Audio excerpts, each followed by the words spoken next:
I like the way that it's performing already. Yeah, it looks less choppy. Good. Chilling. But yeah, art from Goodwill, buy by the pound. This is absurd. How do you even get there? I don't know, but that painting right above you, that's, by the pound. This one was from my mom, actually. The one in the kitchen, by the pound. That's a bit right there, man. No, you could literally do that. Just by the pound. Actually, that one was $12. This one's $1,200. That one's by the pound. They all average out to be roughly 20 by the pound. Yeah. And then there's one in my room which is pretty cool too. But that one I actually spent like a little bit of money on. That one was pretty cool. Nice. But, when you're buying so many things by the pound, you got a little bit more room to buy the things you want for the room. Good. And it's like sometimes it looks like someo's art project from high school.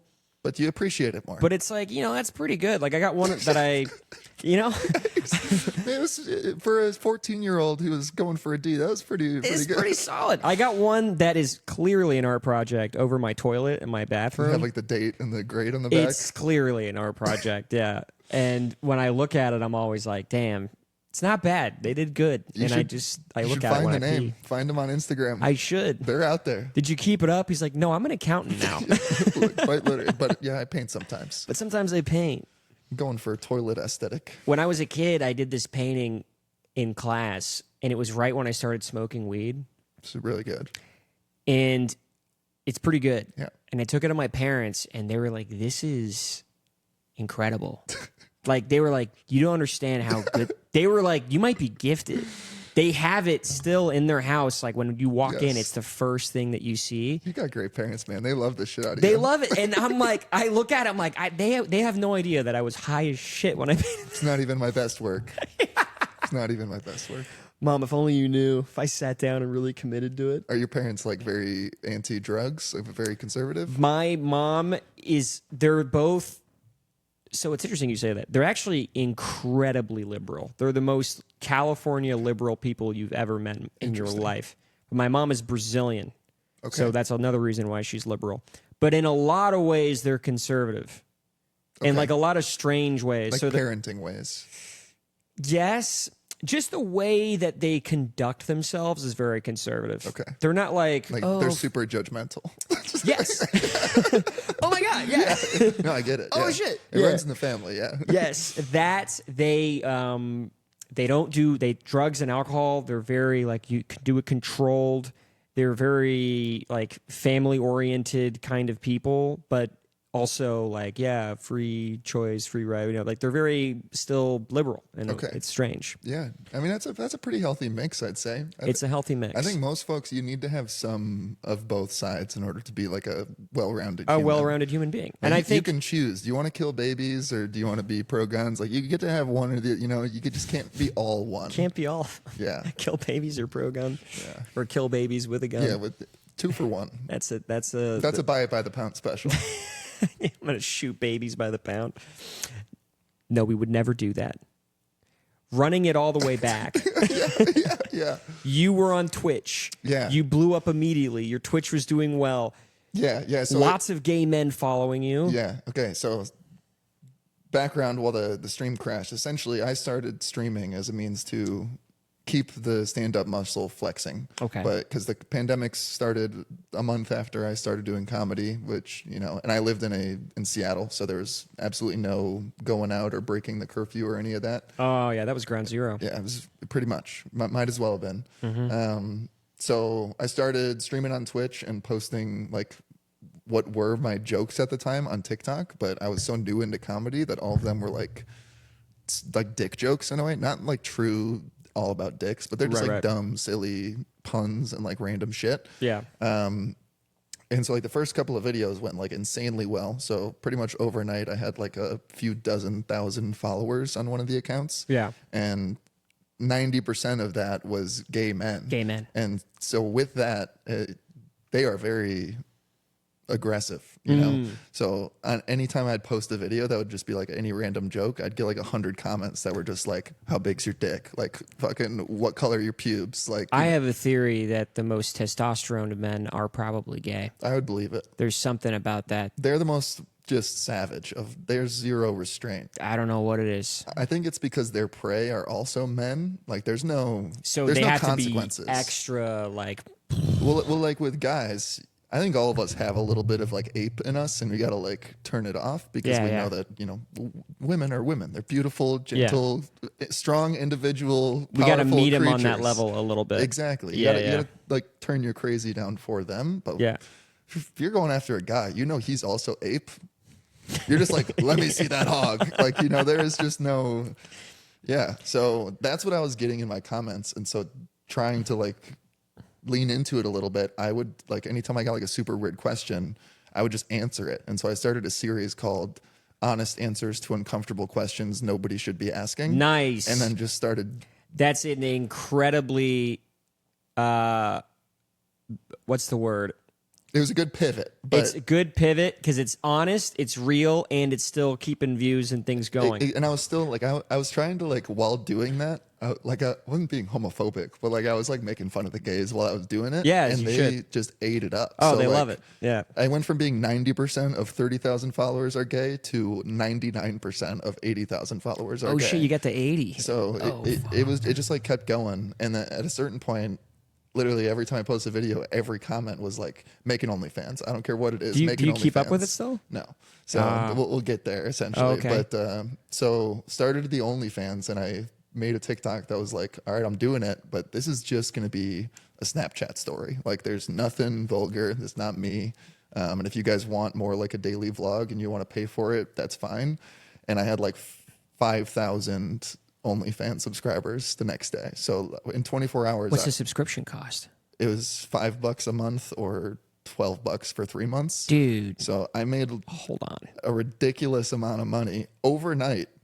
Never posted anything more than like, this is me and my dog. Like, fucking, about to start a stream. Like, and it was insane. But at the same time, all this is happening, I'm getting just a barrage of DMs on both Instagram and on OnlyFans that are like, I'll give you $1,000 if you send me your underwear, like, all this shit. Oh my God. Yeah. So I basically, at the time, Twitch was going well. Do you ever look up what these people do for a living? I've looked up a few of them, like some of the really bad offenders. They're all just normal people. Offenders like? The ones I would be uncomfortable if, and like there are a few essentially. So what happens is basically I got really overwhelmed with it in the sense that I was just like, I can't do this. Like I can't keep leaning into the gay thing. Like it's getting worse and worse. I feel worse and worse. And like Twitch was going well enough that I thought that if I just kind of stopped doing any of that, I could kind of roll it into Twitch and keep going. Right. So that's basically what I did. Like turned off TikTok and was doing Twitch full time for like 2.5, 3 years, and was just making it by. Like I wasn't doing any promotion, no posting on Instagram, no TikTok. I had my core following of like 70 to 80 to 100 viewers that would be on any stream, and that was it. So made like 15 to 25K a year or something like that, and then plus other random stuff. But yeah, it just got to that point where it was getting so aggressive with the gays from the TikTok, I turned it off. And then after like 2 or 3 years of the Twitch, what happens with Twitch is people are so parasocial. Like there's no parasocial. So like I don't even know if there's a true definition to the term, or if I'm getting this incorrect, but essentially the idea that as a streamer, any viewer knows me very well, but I don't know them at all. So a parasocial relationship is something where it's like a celebrity. It's kind of like one-sided over the internet. Right. I have no idea who you are, but you know so much about me that you probably have a parasocial relationship of us in your head, right? Even though I don't know you. Right. So there was like a handful of people that like borderline stalked, like that are still reaching out to me to this day, being like, I'm like, essentially ruined live streams of mine, and then now reach out and are like, I apologize. Like, can you let me back in your life? Like, how do they ruin a live stream? So like, this is just a one crazy story, but basically there's this, one of the very first viewers I had, like when I started Twitch was just like this random guy from Australia who seemed, normal, cool. And we like became friends. He became one of my moderators just because he was one of the people that had just been around the longest. Mm-hmm. And then at some point in the stream, like when I was getting a little bit bigger, I just like, you can't read every message. and he apparently like got a couple messages that were like ignored. I just didn't read them. And so like halfway through the stream, he just started like saying slurs and banning people from the chat, being like, this is the worst. Like, you know, like that no one should support this streamer. He's just a piece of shit who's using you for your yada yada. And like, I was pretty fresh into it at the time. So like I started crying. I was like, what the fuck's happening? Like, Right. you know, How old are you? I was 24, 23. That's a lot. Yeah, you know, with like 80 people watching, it's like That's a lot. That was my first quote unquote subathon. So it was like a 28-hour stream or something, and I was 28 hours in, and that's when it all happened. So I literally just ended the stream, and it was like a charity stream too. So like there was a bunch of money supposed to be being raised, and I just ended it. Where were you playing? I don't even Valorant, Call of Duty, GeoGuessr, Yeah. random shit. Yeah. But yeah, so yeah, there's just a few cases of people that everyone seems so cool and normal, like when you're doing the light interactions. Until they're not. Until they're not. And the crazy thing about it is it's just the percentage of how many people are not is wild. It's nuts. Like I have a lot of close friends I made from that world that I still talk to or, you know, would like to talk to. But then there's like out of, let's say 100 people that I thought I could be quote unquote long-term acquaintances with, 90 of them did something fucking weird or came out to be a creep or like, you know, came out to be just an asshole or like, you know, something that you're like, dude, how is that possible? That discouraged you. Oh, totally. So now So you backed off. I kind of just became super jaded to it. Like, you know, turned myself off a little bit. Like I was trying to distance myself while still doing it. And, you know, it just doesn't work. You know, you got to be passionate and super entertaining. So just kind of lost passion for it, started looking for a job again, got a job, and then started doing stand-up again. So it was like just a long, I took a break from stand-up to try something else, ended up not being, you know, the right thing. But What'd you try? yeah, tried it, back at stand-up. Oh, I mean, you mean Twitch? Yeah. Okay. But yeah, it was super cool. Loved doing it. A lot of pros. Yeah, I've always found, like, I did some Twitch streaming. I wasn't even close to that level of success, but like the problem I had was it was immediately kind of what you were saying, where it was just people in the chat doing way too much. And it was like, guys, what the fuck is happening here? Exactly. Yeah, the average person when they're anonymous, batshit crazy. And it takes away from the fun of, like, I've always played video games, and the majority of the time it's just been me and my buddies, and adding the element of streaming on Twitch dramatically reduced how much fun I was having. Right. Yep. And it's like, I would rather just have fun and not 100%. and not have anybody else involved. And what we, and I still have clips of like when we were playing games, and I look back and I'm like, look how much fun we were having. That's awesome that we have this recorded. Yep. But it's just so stressful. it's just too much. You're not there. Like, you know, I like my closest friends who I started playing with on stream, like after a year or two of doing it, we just weren't playing on stream anymore because it was, you know, it's not the same thing, you know. Like you're not the same person when you're in front of the camera. You're like so distracted. It's just, it ends up making the other person resent you. And now that I'm older too, a lot of my friends are like, I just don't even want to be in the call if someone's streaming. Exactly. I don't want to be a part of that. I want to be able it's to, like, you know, I get say retarded and gay, not have to. Yeah, nobody say anything, Exactly. and it's like, well, every now and then someone wants to slur, and that's just, you know, that's natural. You got to be allowed to slur every once in a while. Not some of them, but some of them. You know, the thing is, it's a time and place thing. And people hate to admit that it's the truth, but that is the truth. It's like if you're with a close friend, you could say it as a joke, but you could never do that in front of other people. No, exactly. And the second you say it, you got to immediately ignite. Yeah. Be like, Yeah, you like, gotta. are we cool? It's like the best friendship test that ever existed. Shane Gillis had a bit about it. He was like, exactly. I didn't realize we were that good of friends. He's like, yeah, you said the N-word in front of me, dude. That's crazy. It is crazy. It's crazy. Yeah, it's basically like saying I love you when you do. I'm it's trusting you with my reputation and everything that I have. You know, when you're not friends with someone and they drop the N-word or something crazy, it's immediately just like, who do you think we are? Whoa, like, dude, way too soon. I met you yesterday. Yeah, it is legitimately that. That's funny. Yeah. So then you stopped, and then just stand up now. Yeah. So I took, even after stopping, I stopped streaming probably last March or something like that, and I had like phased out of it a few months before then, and then took like a few months off of stand up and everything, and just kind of was in like a metamorphosis, if you will, where I was just like, no, I don't need to create. I'm just a consumer. I'll just smoke weed and watch TV and play video games, and I'm gonna love it. And I did that for like a few months, and then it just sort of creeps back in. The itch, the motivation, The or whatever. itch, dude. So yeah, started back up, moved down to Austin, and then that was stressful. So I took another 6 months off. Yeah.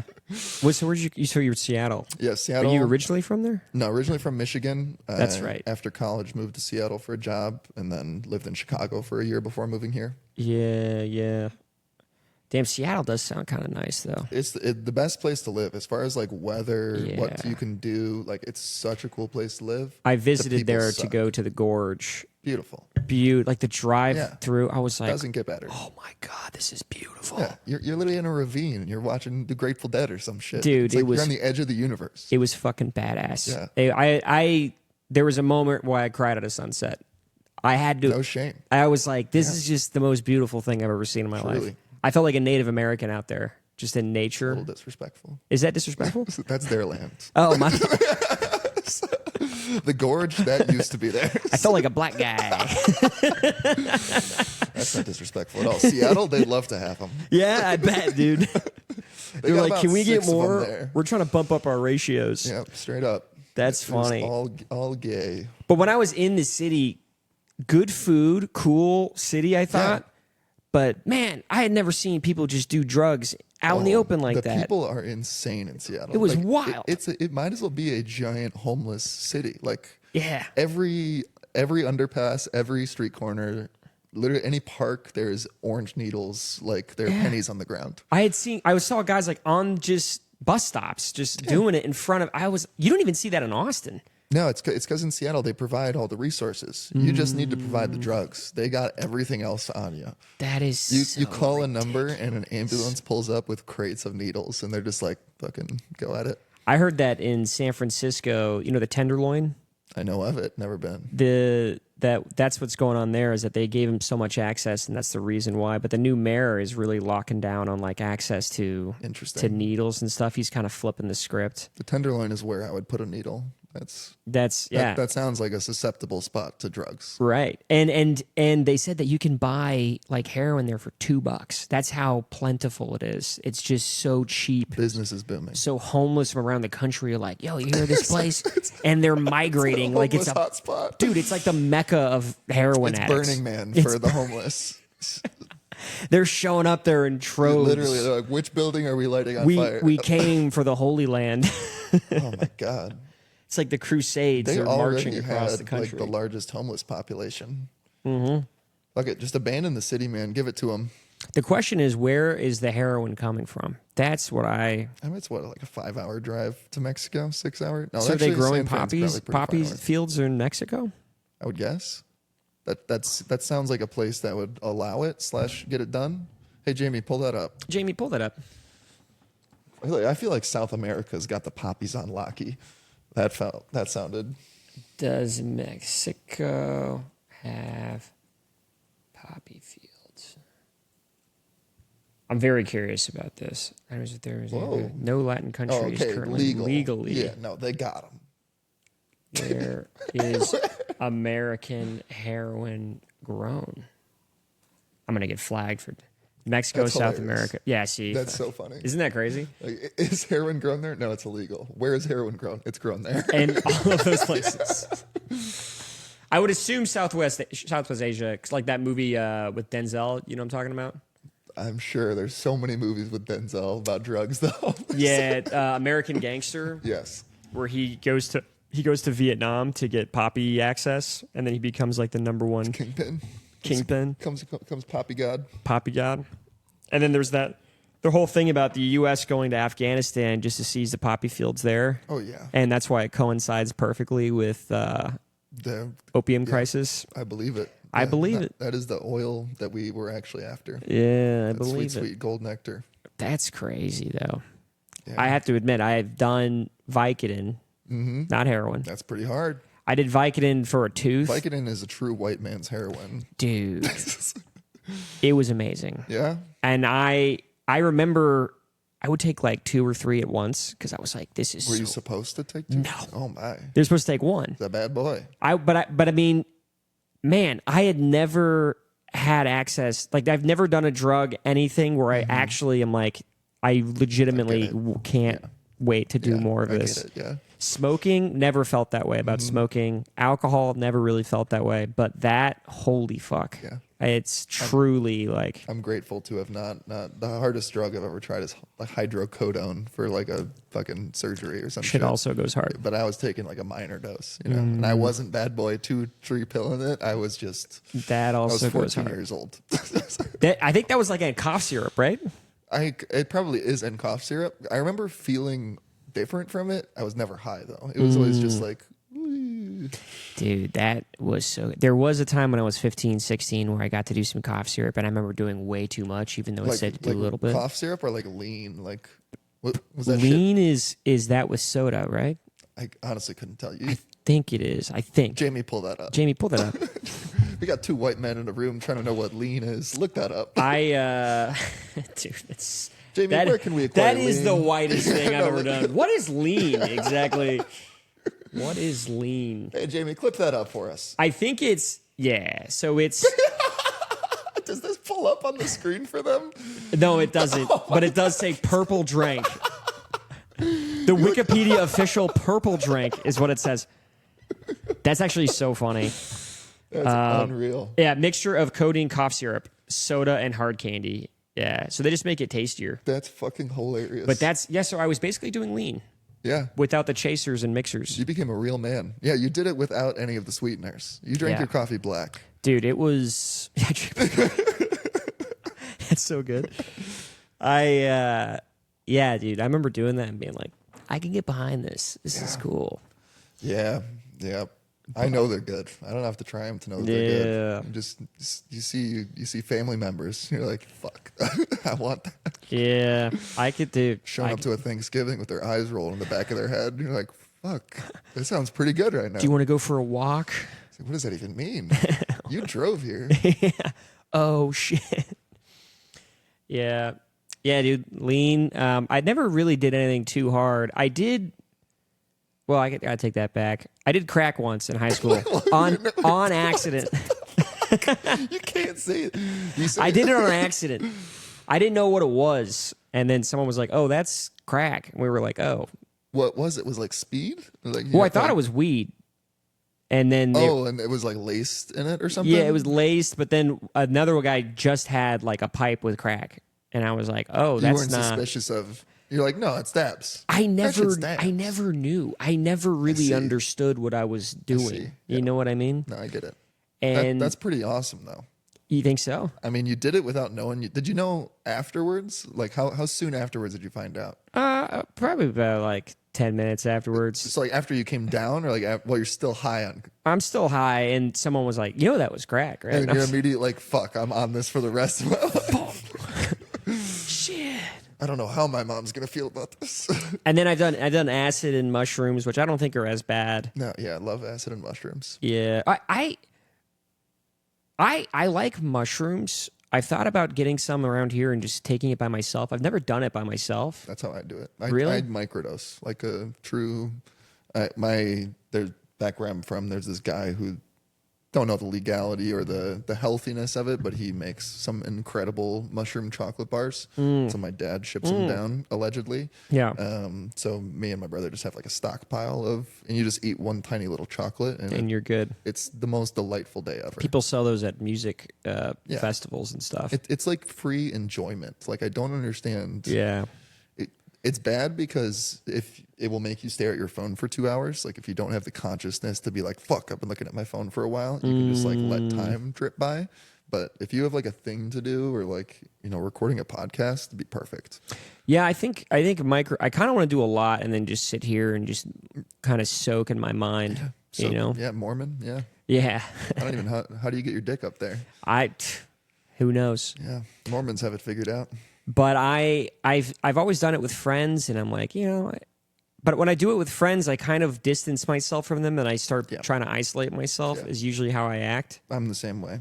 I think drugs, they kind of separate. As much as they bring people together talking about them, you want to do them kind of alone. You want to do them somewhere alone. When I've done ecstasy, and that with other people is the best. I can imagine. That's a true party drug. That is a true party drug. And then, so ecstasy with other people is good. Shrooms, I would want to be alone. Acid, I think I could go the rest of my life without doing it, to be completely honest. I haven't done it since college, so I don't have a good reference on it. I've done it like 4 or 5 times, mostly high school, and then once in college, and they were all good experiences. But since then, it's all been shrooms. Never done like a crazy dose, but I've done like 3 grams, and that was enough for me to know that I just like microdosing. Yeah, that's a lot, dude. I just worked out. I'm a skinny, scrawny man. I worked out for 6 hours. Fuck. I don't know what happened. That's what you wanted to do when you were high? No, I just wanted to like move. Like I walked. That's I walked interesting. my dog for like an hour, and then I was just watching Planet Earth and fucking hitting the bicep curls. That's so funny. I remember the last time I did it, I took like maybe 1.5 grams, and it was a lot for me. And I was watching Planet Earth with my buddy downstairs, and I was like, I need to go write a book. Yeah, I left. Do something. Yeah. And I was like, I'm gonna go write a book right now. And I went upstairs and I literally typed like 50 pages of some bullshit, dude. Like some bullshit. And I hope you still have that. No, it's cringe as fuck, dude. I went back. You've reread it? So bad. Man. I went back and read it, and I when I was writing it, I was like, dude, I'm about to change the planet. Yep. And then I go back and read it, and I'm like, this There's is gotta garbage. be some nuggets of goodness in there. Some maybe. I probably have it in my old email somewhere, but Gotta find it. Gotta just check on it every couple of years to see if you like made any good predictions. Like fucking Trump gets shot in the ear. Did I predict? Just randomly in there, president's gonna get shot in the ear. Just Simpsons your way through 50 pages. No, but I fucking That's my experience with shrooms. Acid, it's just so. I feel with acid, I always feel like I'm myself. I'm thinking the way I always think, but everything around me is just fucking insane. That's how I see acid. I mean, that is pretty much what happens. But shrooms is like the way I'm thinking is different. True. And I'm seeing some visuals, but the way I'm thinking is way different. It's like you have a perspective that's right next to the one you usually have. Like it's just something is weird. Yeah. Yeah. I always want to move. Like I take a little microdose and then I'll start playing video games or something, and then after like 15 minutes I'll start feeling it, and I just want to like run around. You want to run? I got like a tiny little apartment. I'll be playing with my dancing with my dog. Like that's good. It's a weird drug. I did ecstasy recently, and I felt the same. I was like, I was sitting there, I was pacing the house. You got a big enough house, you can legit lap this bitch. I was pacing, and I was like, dude, I didn't realize how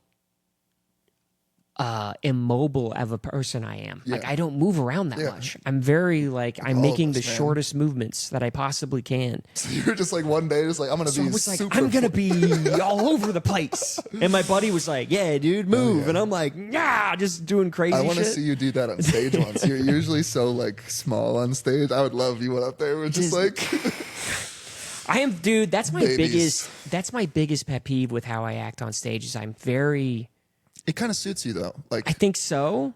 It'd be worth trying some things out, but like when you go up on stage, it seems like it's something that you've got confidence in. You know, like you're very to it. I like to be a bit like reserved, and then just say something that's not close reserved. to my reserved demeanor. Sure. Yeah, you know what I mean? That's the funny thing.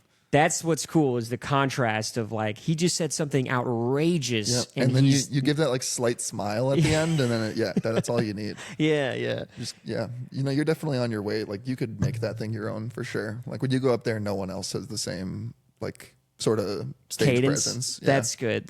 Because I look at people like Timmy No Breaks, and he's mobile, he's moving around, and I'm like, that's a way to do it. Yeah, you know. But I'm just not that guy. I'm not that guy.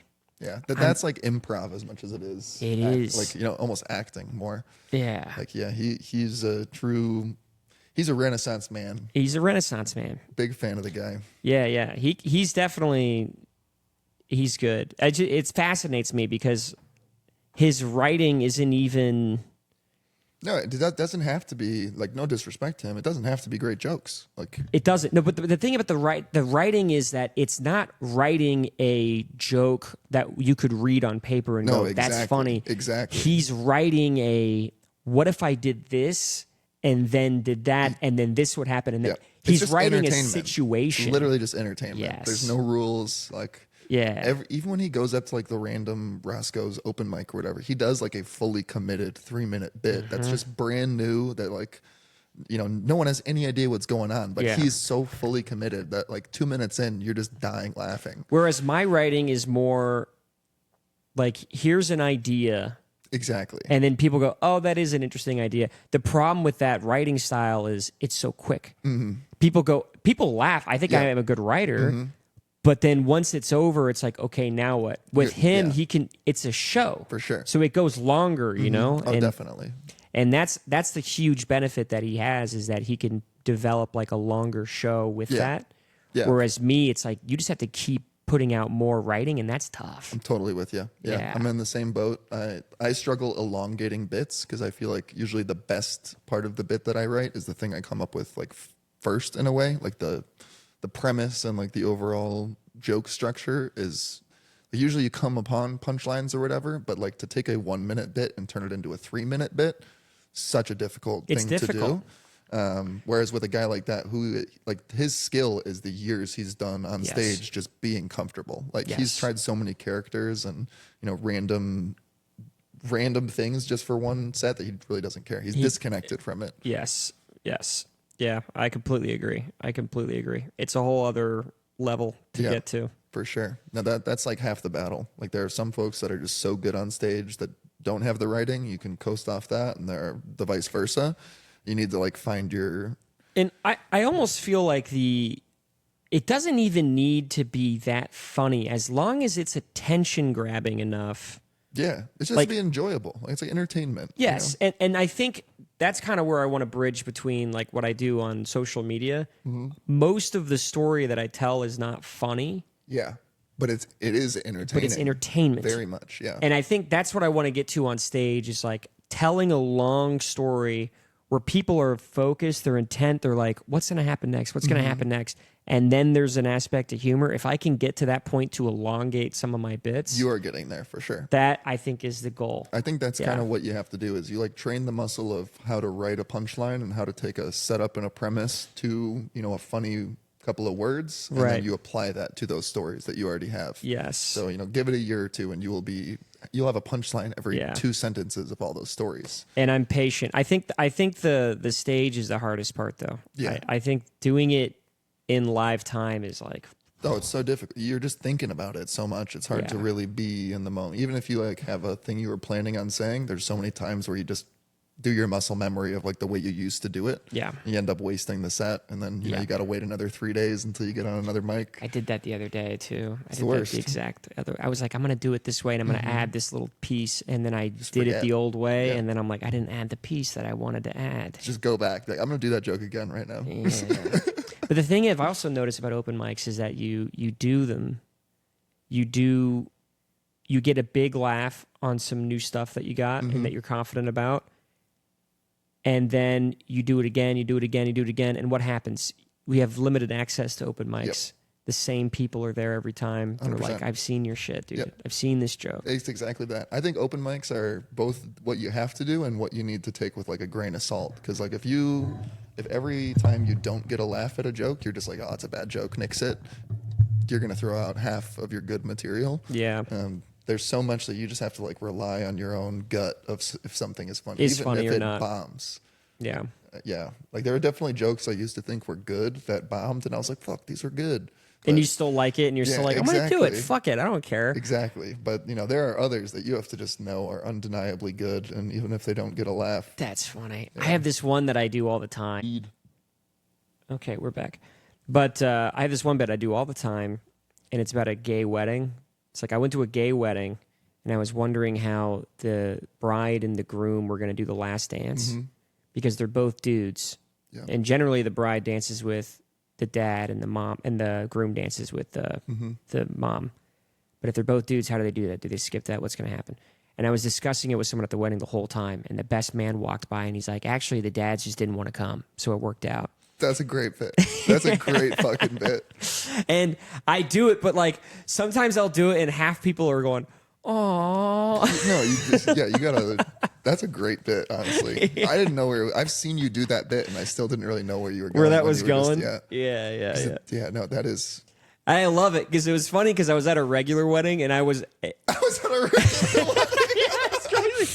Jamie, clip it up. clip it. But I was at a regular wedding and I get a straight wedding, and then Say it one more time, please. a regular wedding. There you go. And what happened? Oh, I was talking with. I was like, I wonder how they do it at gay weddings. Like, how do they do that? And we were like, I don't know. Maybe they would skip that. And then my buddy goes, you know what they would do? There would be no dads there anyway, and I'd be like, It's a great bit. It's so funny. It's you got so a good friend right there. Yeah.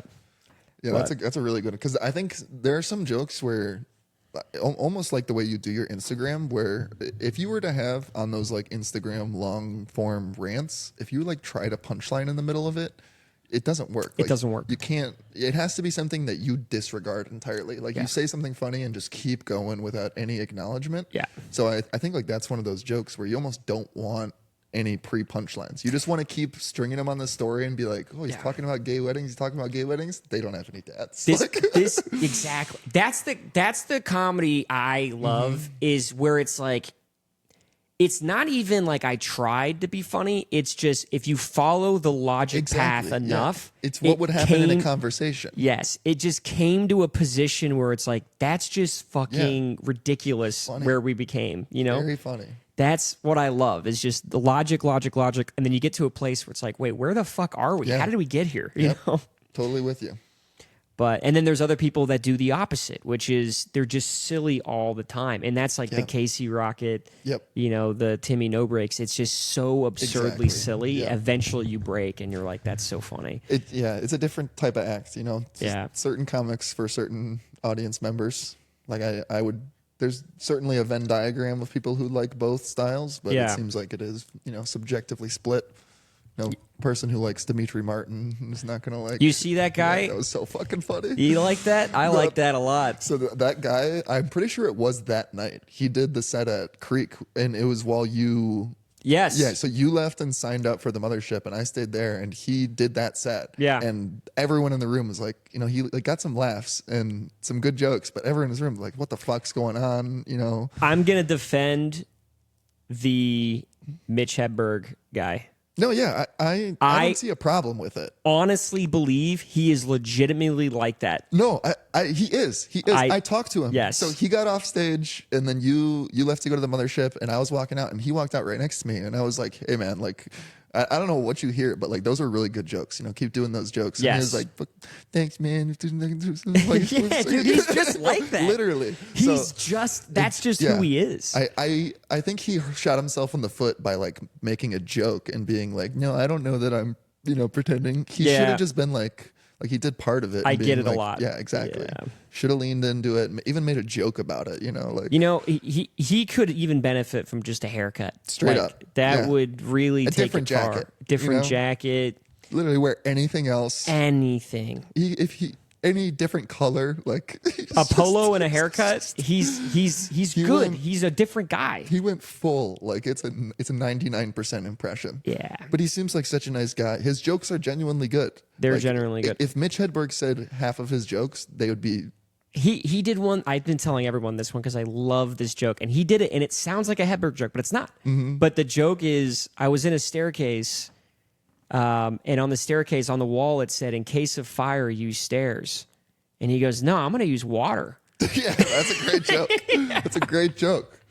The one that got the biggest laughter in the open mic is he was like, I don't get why they call them skyscrapers when it's foggy outside, because they're really sky goer throughers. I was like, what the fuck? How do you I think remember of that? him doing that one. I do remember that. That's so funny, I dude. hope he keeps writing. He's got the thing. Like, he's got good writing. Yeah. I saw the day after that Kill Tony came out, I was on TikTok, and he posted a TikTok, and he was like, man, Tony hates me. Like, this is the worst. And like I don't think Tony hated him. No, I think it was, if he had admitted that he was, gets that a lot, or that he at least is aware of it, would have Yeah. been totally fine. But I think Tony got pissed off that he was like joking. I think they were a little bit like, okay, dude. Yeah. Yeah. I wouldn't call it hate. No, for sure. Who got hate was Mars. I felt bad for Mars. Dude, that was hilarious though. Yeah. That was like, Yeah. I mean, that's who he is. And again, no hate, no blame, no hate. judgment. I love Mars. I seen Mars kill. Yeah, no, he is a funny guy. And he's funny, but I don't know what it is. They just hate him on there. I get it though, because like, in a way, that's not a. I don't mean any disrespect to it, but as far as Kill Tony goes, it's like, this is gay to say, but it's like fucking America's Got Talent. And so obviously Mars is a funny guy. He can kill, but he's like doing a shtick. Like as much as it is himself, it's literally just a shtick. Like, he goes up, he goes, and he like, it makes it like the little noises and quirks. And so I think that's like where Tony Red Band, after there was like 4 other shitty bucket pulls before him, and then he comes on and was just making noises. They were just like, fuck this. You know? I think if other people had been killing and he went on and did well, He possibly could have rode the wave. Exactly. Yeah. I like the guy. He seems like a good guy. I like him. I think he's great. It's tough. I don't know. It's tough. That show is just a hit and miss. Yeah, that's what can happen. There's lots of good comics that went on, had a terrible time, and then go on again, and then they end up being very well liked or having a good set. Yeah. Just the nature of it. That's the name of the game. Do you sign up? I haven't yet. So I've got like a weird situation. My dog started having seizures a couple of months ago, so I got to give her medication every 12 hours, and that's 8 p.m. and 8 a.m. And so if my brother signs up and he can't give her drugs, I have to be there at 8 o'clock. So that's really the grind. I basically am just on my dog's schedule at any given time. So I try to do mics right after work, and then sometimes I'll go do the late ones. But yeah, it's just tricky. I have to basically schedule it to make it happen. How old's your dog? Gonna be 9 in like a week. Oh, yeah, already falling apart. Yeah, it's tough. That sucks. Yeah, dude. Yeah. Mine's 6 as of this year. In a couple months, she's gonna be 6. Just enjoy having a good day. Like, I'm not trying to be sad or like, like your dog's gonna die, but like, it's a good age. It comes out of nowhere, like to a certain degree. Like, I never would have gotten a dog when I did, but Avery adopted her, and then he was gonna move across the country, and so he was like, "Can you watch this dog for a week?" And so I did, and then he just didn't come back. So I just got a dog in college, just completely unexpectedly, which is just tough because here it is 8 years later, and I'm in the prime of my life, wanting to be out doing stand up every night, and I got like a dementia dog. Where else do you go for open mics? Where do you usually head out to? I mean, I really don't do any of like the crazy true comic mics, like any of like the super small rooms that don't get any audience. I pretty much, like, not trying to be elitist or say I'm better than those, but I just want the set to be worth my time. So I really just do like Creek whenever I can, like 2-3 nights a week on a good week, and then I sign up for Roscoe's. We'll sign up for Mothership unless I don't make it there in time. I pretty much am signing up like 4 times a week. So Okay. not nearly enough, but that's kind of why hiring this new guy at my job and being able to split my job in 2 is gonna give you more time. Yeah, I'll just be able to leave work at 4:30 instead of 5:30. Actually, make it to mics every day. There are some mics where I'm like, man, why am I even going to this one? Like the Midnight Creek ones. They're good. I go to those ones because I don't want to go home yet. Yeah, and it's I'm like, what else are you gonna do? I got one more rep, whatever. Yeah. Shakespeare's is another one where I'm like, God, it can either go so good or so bad. Yeah. Yeah. I just find that I can get the same, like, obviously you don't, but in my head, I think that I can get the same benefit from like writing and rehearsing a set for an hour rather than doing a shitty mic, you know? But it does feel good to just be out and around people and meeting people and shaking hands and being like, all right, I know this guy, I know that guy. Totally with it. It's like it's a mountain you got to climb every time you do it, just going out there and doing it. That's how I keep reading these things on my reels and TikToks are all the same on the algorithm right now. It's all people being like, if I was a young man in my 20s and 30s, I would be out every day. You shouldn't be in your house. You should be out. It's going to help your life and everything about you. And I'm like, I see truth in that, but also, fuck, Depends what you're doing when you're going out. Like if you're going out and just like drinking at a bar every night, that isn't helping you. No, but I mean, when I go out, I don't I don't think I didn't drink last night. I was out till like 2 a.m. Yeah, no, see, that's benefit. If you're genuinely meeting people, working, doing like, your passion or whatever. Yeah, huge. and it felt good. I was like, okay, I feel like Yeah. 3 of the 5 mics I did were trash, but I still felt like, I did something I today. think every time you get on stage, you should feel good, or you deserve to feel good. Like, Yeah. that's the feeling you go for, is feeling like you did something, proud of your day. Yeah, it just they weren't. I don't want to say they were trash. It's just I don't know. It didn't feel like I want to go up there and I want to do material and I want people to laugh at the material. Yeah. But sometimes it's just not the vibe. No, for sure. Like, Sometimes the vibe is like everyone's drunk and they just want Yeah. to talk and crowd work and fuck around. I think there are open mics that hurt you in terms Yeah. the feedback that you get. Yes. Like Avery was doing this Narbar show on Saturday nights at 10 p.m. or maybe even 11 p.m. and it was like 100% barked crowd. So they're from 6th Street, barked in, all Right. hammered at 11 p.m. on a Saturday night. And you do jokes, but everyone's just there to talk to you. Like literally everyone in the room is like doing some sort of talking, or you say a line and they're just like, ha! Yeah, I think you stopped doing it, right? Exactly. Yeah. So Yeah. he did it a couple of weeks and then stopped. But it's like good practice in the sense that you learn how to handle things being thrown in your face, or like learning how to stay in the pocket even when shit's a little crazy. I think Narbar's a gross bar, but I think it is a good place to get Yeah. a rep in. For sure. Because at least they have an audience in there yeah. usually. And it's a small, like, you see everyone's face. You can have a conversation, quote unquote. It just needs a power wash. Oh my God, dude. Yeah. In the middle of one of those shows, someone puked like pretty much on the stage. Like in that front row of tables right on the stage, he was face down on the table, started puking, and it just ran everywhere. That's incredible. So there was like 12 people in the room. There was then 3 people in the room, and it just smelled like puke. Have you gotten up at Mothership? No. Never? I signed up like 5 times or something. That's not enough. Yeah, Yeah. no, I signed up for a year. I've only been on once. Yeah. I mean, I just know it's the grind. Same thing with Kill Tony. Like, Yeah. But I mean, that's the whole thing is like a lot of it is just, is it your time to be called? yeah. And then when you do get called, Are you ready? are Yeah. you fucking ready, dude? Yeah. It's exactly that. That's why I don't want to ever sign up on those nights where I'm like iffy, or like, like there are certain days when you're going to a mic and you just don't feel like doing your good jokes, or whatever. Yeah. Like there are days where I go and I only do the Creek mic. Yeah. But yeah, trying to sign up for Mothership every week now, just Yeah. because you gotta. I got on once and I was like, I'm going to be too nervous and this isn't going to go well. And that's kind of what happened. So I'm like, I want to, but now I know that if I go back, I won't be nervous. Yeah, So I'm like, all right. I think that's how it should go. for sure. You know? No, definitely. I don't think there's anything wrong with having not the greatest set your first time, especially if they know that you're only a year in or whatever. Like, Right. they're not holding that against you. Right. Right.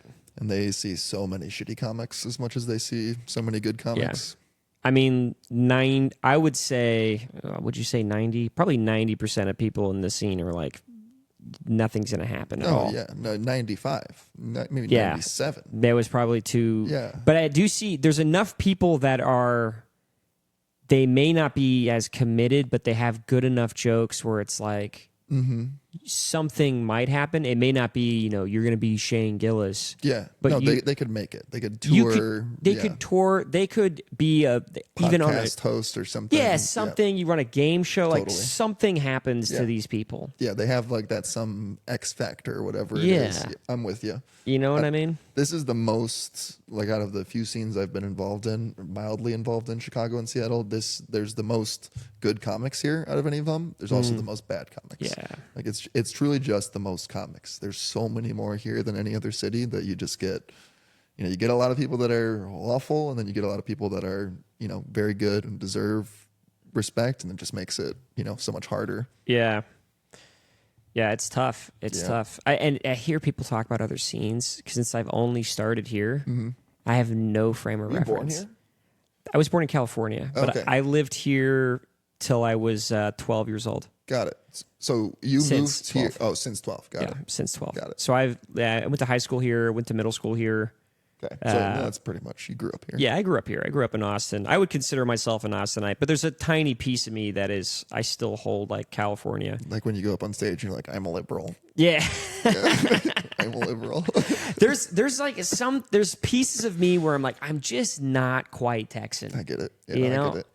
I'm not as unabashedly unashamed or whatever. Like Texas is such a fucking dick in your face and I don't care about it. It is. Yeah. It is. But here's the thing. I do have a little bit of that Texas pride, though. I've been here enough where I'm like, I still love Texas. I still think it's a great state. I think there's a reason why people are coming here. I think it's a great place to live. But I don't own a pair of boots. You know, We can change that. I don't really buy. We can change that. We could. You That's right. You're the wanna. boot guy. Yeah, the boot guy. We can change Yeah, that. But I also, if you don't want them, don't Dude, get them. I don't even own a pair of blue jeans. I didn't own blue jeans until I started working here. Really? Yeah, never. Oh shit! Yeah. You are from fucking. No, literally from Well, actually, Michigan. you said Michigan. Michigan's a blue jeans It kind of is, state. but like I'm a super tall guy, so buying jeans is impossible. So How do you buy clothing? it's tall websites. Yeah, literally. The brand I have the most of is called American Tall. Tall website. Yeah, How tall are you? 6'8". You didn't play basketball? No, Not once? No, that's Never so a funny. coach in a hallway was like, no. brother. Every coach in every hallway. And you never did it. No, I went to the first day of tryouts one time, and I was like, no, this shit's not for me. You just didn't do it? It was just I liked other sports more. And What'd you play? played soccer. So I was a goalie for most of it. So Yeah, I bet you were. Yeah, I bet you were. Literally, the coach was like, "You're on the fucking Dude, your head's banging on the Yeah, top bar. straight up." Yeah, I could do like pull-ups from the crossbar. Yo, Yeah, no. So Was you a good goalie? yeah, I was pretty good, but I just stopped doing it. I like smoking weed more. So that's how high school trade-off. goes. But yeah, I wanna. Since you just asked that everyone asked me that. Like, do you play basketball? How tall you are? So I wanna start opening sets. Like, I don't know if you've seen the jokes I do about being tall now, but they're basically like dumb puns. Like, essentially being this tall is like being completely naked. Like, when I walk into a room, most people look at me like, what the fuck? And then there's always one girl like, nah, I've seen bigger. That's good. I like that. So it's fine, but I kind of want to condense it and just walk up and then like pretend someone, like just walk on stage and be like, 6'8". No, I don't play basketball. No regular size penis. No worries. Have a good one. Like, because that's pretty much what every conversation is with anyone. But not the penis part. Size Yeah. penis. Do you feel that you get more attention from women from being 6'8"? Oh, it's absurd. But like, whoa, yeah. really? How does it work? Well, it's not in the sense that I feel like they're gawking at me, but I just get Right. looked at so much. So like any place, like that joke about feeling like I'm naked is so true. Like it comes from a place of truth. Because when I walk into a place, like people do double takes at me. They will look and be like, "What the fuck?" Yeah, And yeah. so I will walk in and I can like see. I don't think it's in a necessarily positive manner, being like, "Oh, look at that guy." It's always like, "Look at that fucking guy." Like, Yeah. and No, I don't think it's negative either. exactly. It's shocking. It's truly shocking. It's So, just shocking. yeah. So anytime I walk in a place, I like see people turn, look at me, Right. and I'm usually with like Avery. So you're not or- saying sexual attention for women. You're no, saying just attention. truly attention. Like Yeah. I am a very non-sexual person. I don't like Go out and hunt. Yeah, not outwardly go into bars, hitting on women, anything Yeah. like that. But Yeah. just attention. Truly get a lot of. I am very approachable despite being very tall, so I get a lot of like people just coming up and starting conversations despite me not necessarily wanting it. The basketball one is probably very common. Super easy. Yeah. Some people are like, oh, you play bat, and then like every once in a while, someone's like, do you play sand volleyball? And I'm like, fuck you. So you're trying to be different than everyone else Do you right play now? pool? Yeah. No, I'm a horse jockey. Yeah, dude. I think one of the best horse jockeys in the world is actually pretty tall. No way. Yeah. Really? It's weird. But I remember watching that could be bullshit. No, I mean, I believe it. I always thought that they were like 4'11". Yeah, and they're all tiny, but there's one of them that's like 5'8", and everyone's like, Whoa. That guy's huge. This guy's got a horse cock yeah, on the horse. on the horse. I consider myself to be tall. Yeah. I'm 6'1", Yeah, it's tall. and it's interesting whenever I'm around people that are really tall. Like when you and your brother, I was talking to the two of you at one point. I remember being like, Yeah, you feel like a kid in a way. like, yo, Yeah. is this how short people feel all the time? Yeah. Because that is kind of an intimidating place to be. Dude, when someone comes in and they're my height, like if I meet someone that's truly on eye level with me, Is it strange? I feel so small. Like it literally just Really? like, oh, like I'm looking. Have you ever met people directly- taller than you? Yeah, I've met some people that are like 7'2", 7'3", And it's thrown you off? so aggressively because I go up to them and I'm like, "Do you play basketball?" You gotta make a joke out of that. That's so funny, dude. No, that's Holy literally shit. that's the craziest part. Is other tall people are the worst at asking if you play basketball. Because like I see another really tall person. Like if I walk into a party and there's just like a head sticking out of the crowd, I make eye contact with that guy, and I'm literally just like, My brother. "What's up?" Like, you know. My brother. And then I dude. meet him, and he's like, "Yo, do you play basketball?" I'm like, "Fuck." That's so fucking hilarious, All right, man. noted. I'll write that one. You gotta write. That's fucking so funny. Like, I hate when people ask if I play basketball until I meet someone that's taller than me, and I'm Yeah. like, dude, do you play basketball? It's happened before. Yeah. Oh, Yeah, that's I'll even so hit him with funny. the "Damn, dude, you're so tall." Like, that's how tall are you? That was the first thing I said when you walked in. I was like, God, Yeah. Jesus Christ. So that's been happening to me for 15 years. I still don't have a good response for it. I don't have it. Like, I'm a comedian. I don't have a funny way to answer to that. I don't have a good quip. So sometimes, Just be like, yeah, you're so short, bro. like one time I was out at like a concert and a girl was like, "Wow, you're so tall," and I was like, "You're so smart," and she's like, "What the fuck?" I was like, I thought I was being playful. Like, That is funny, though. That is funny. yeah. That's hilarious. Yeah, in concerts, you probably always get a great view. Oh, it's the best. You never I have to didn't worry. realize that I'm like the only person who hears good audio at a concert. Yeah. Like anyone else who's in, someone did like they held like an audio sensor above the crowd and then they put it in the crowd, and it was like, it's like you're putting it underwater. Like the difference from above the crowd to in the crowd's wild. Like Jamie, pull that up.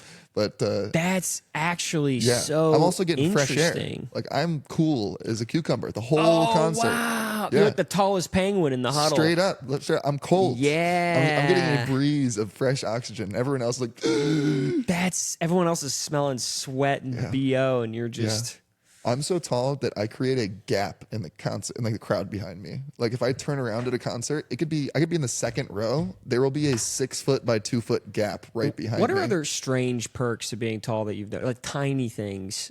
This is it. I find this one funny. When I get up in the morning, I put my hands on the ceiling to stretch. I like go like this and then I stretch. Can you touch my ceiling? That's pretty high up. Dude, you're dude, you tiny. Ah! He touched the ceiling, yo. What the fuck, bro? Yeah. Damn, dude. No, I like shock myself sometimes. Like I'll be sitting in my computer chair and like I'll leave my phone across the room and I'll be like, "There's no way I can grab that," and then I'll just like fucking just grab it. And I'll be like, "What?" Yeah. Yo. Or like if you were like, "Yo, grab me that table right now," I'd be like, "I can't grab that table," and then I just fucking like just. Oh my God. That wasn't even. You had more room, too. No, yeah, we had a couple more inches of room. Bro, that was. You could legit stretch on my ceiling. Yeah, so I'd be stretching on ceilings when I wake up. That's a weird perk. Damn. Yeah, That's probably a good stretch, too. it's a really good stretch. Yeah. No, it because you feels can good. adjust it to get it Straight perfect. up. You like you go each side, go forward, a little backward. Oh my Yeah. God. Try it sometime with like a doorway. Doorways are probably. You ever go to not museums, like old homes that are museums, Oh, and yeah. it's super short doorways. yeah. Do you ever like sit it out because it's like I can't fit in there? Guys, I bought the ticket, but there's a lot of doorways. Yeah, in you there. ever been to like George Washington's house in Virginia, and it's like kind of tiny, and you're like, fuck.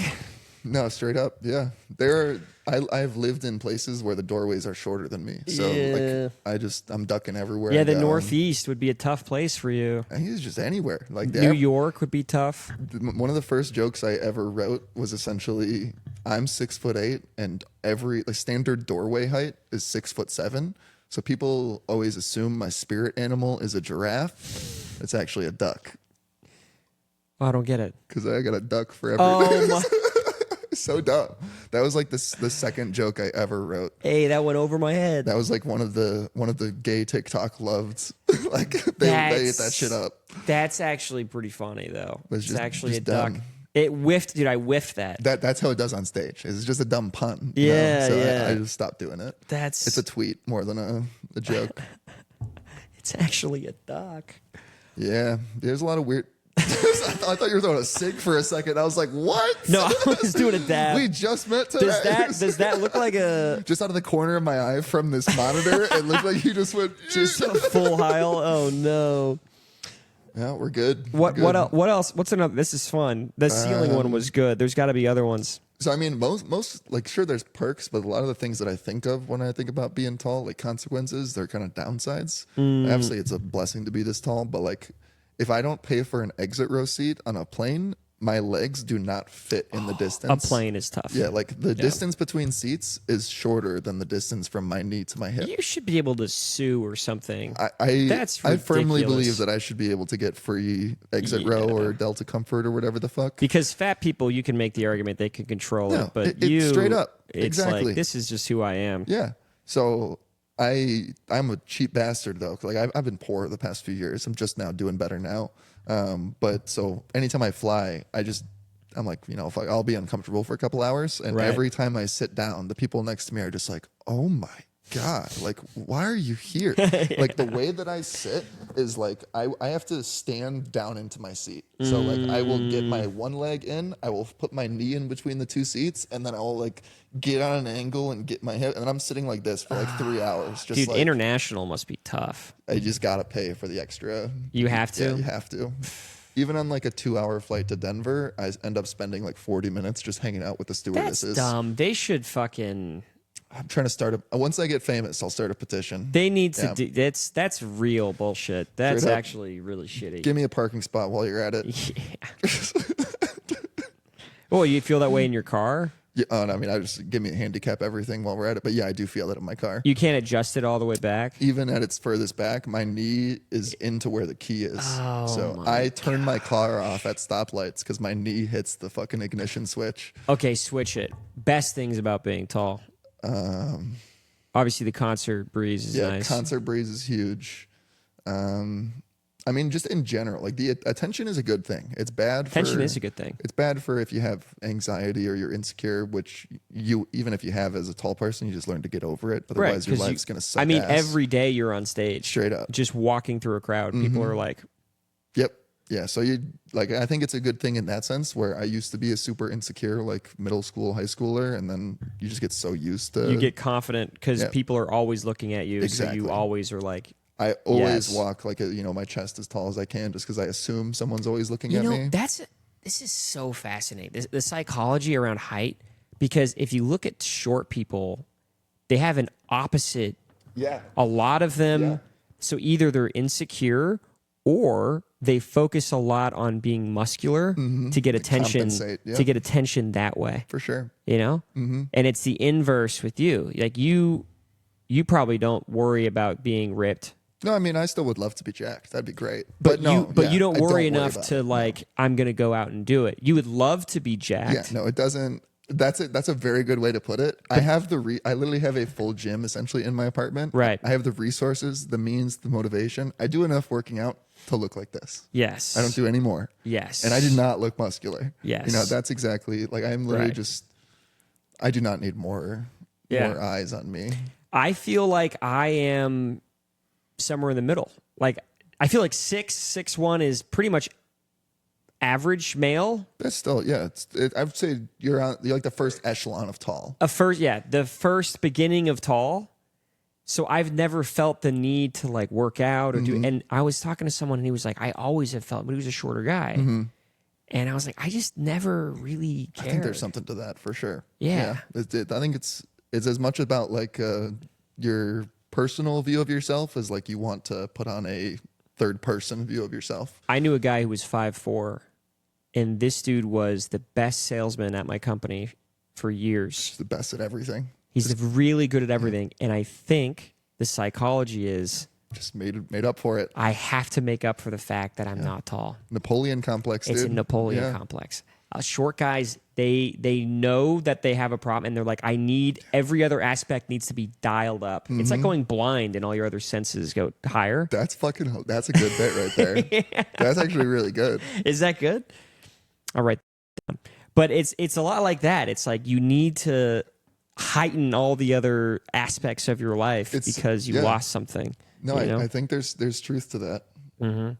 I think any person who's super insecure about something, like, even if it's not necessarily insecurity, but just they dwell on it a lot. I think that it impacts the other areas of your life. Yeah. You start not even using it as motivation. You use it as like resentment. It's like you're fighting the uphill battle of whatever is going on in your head.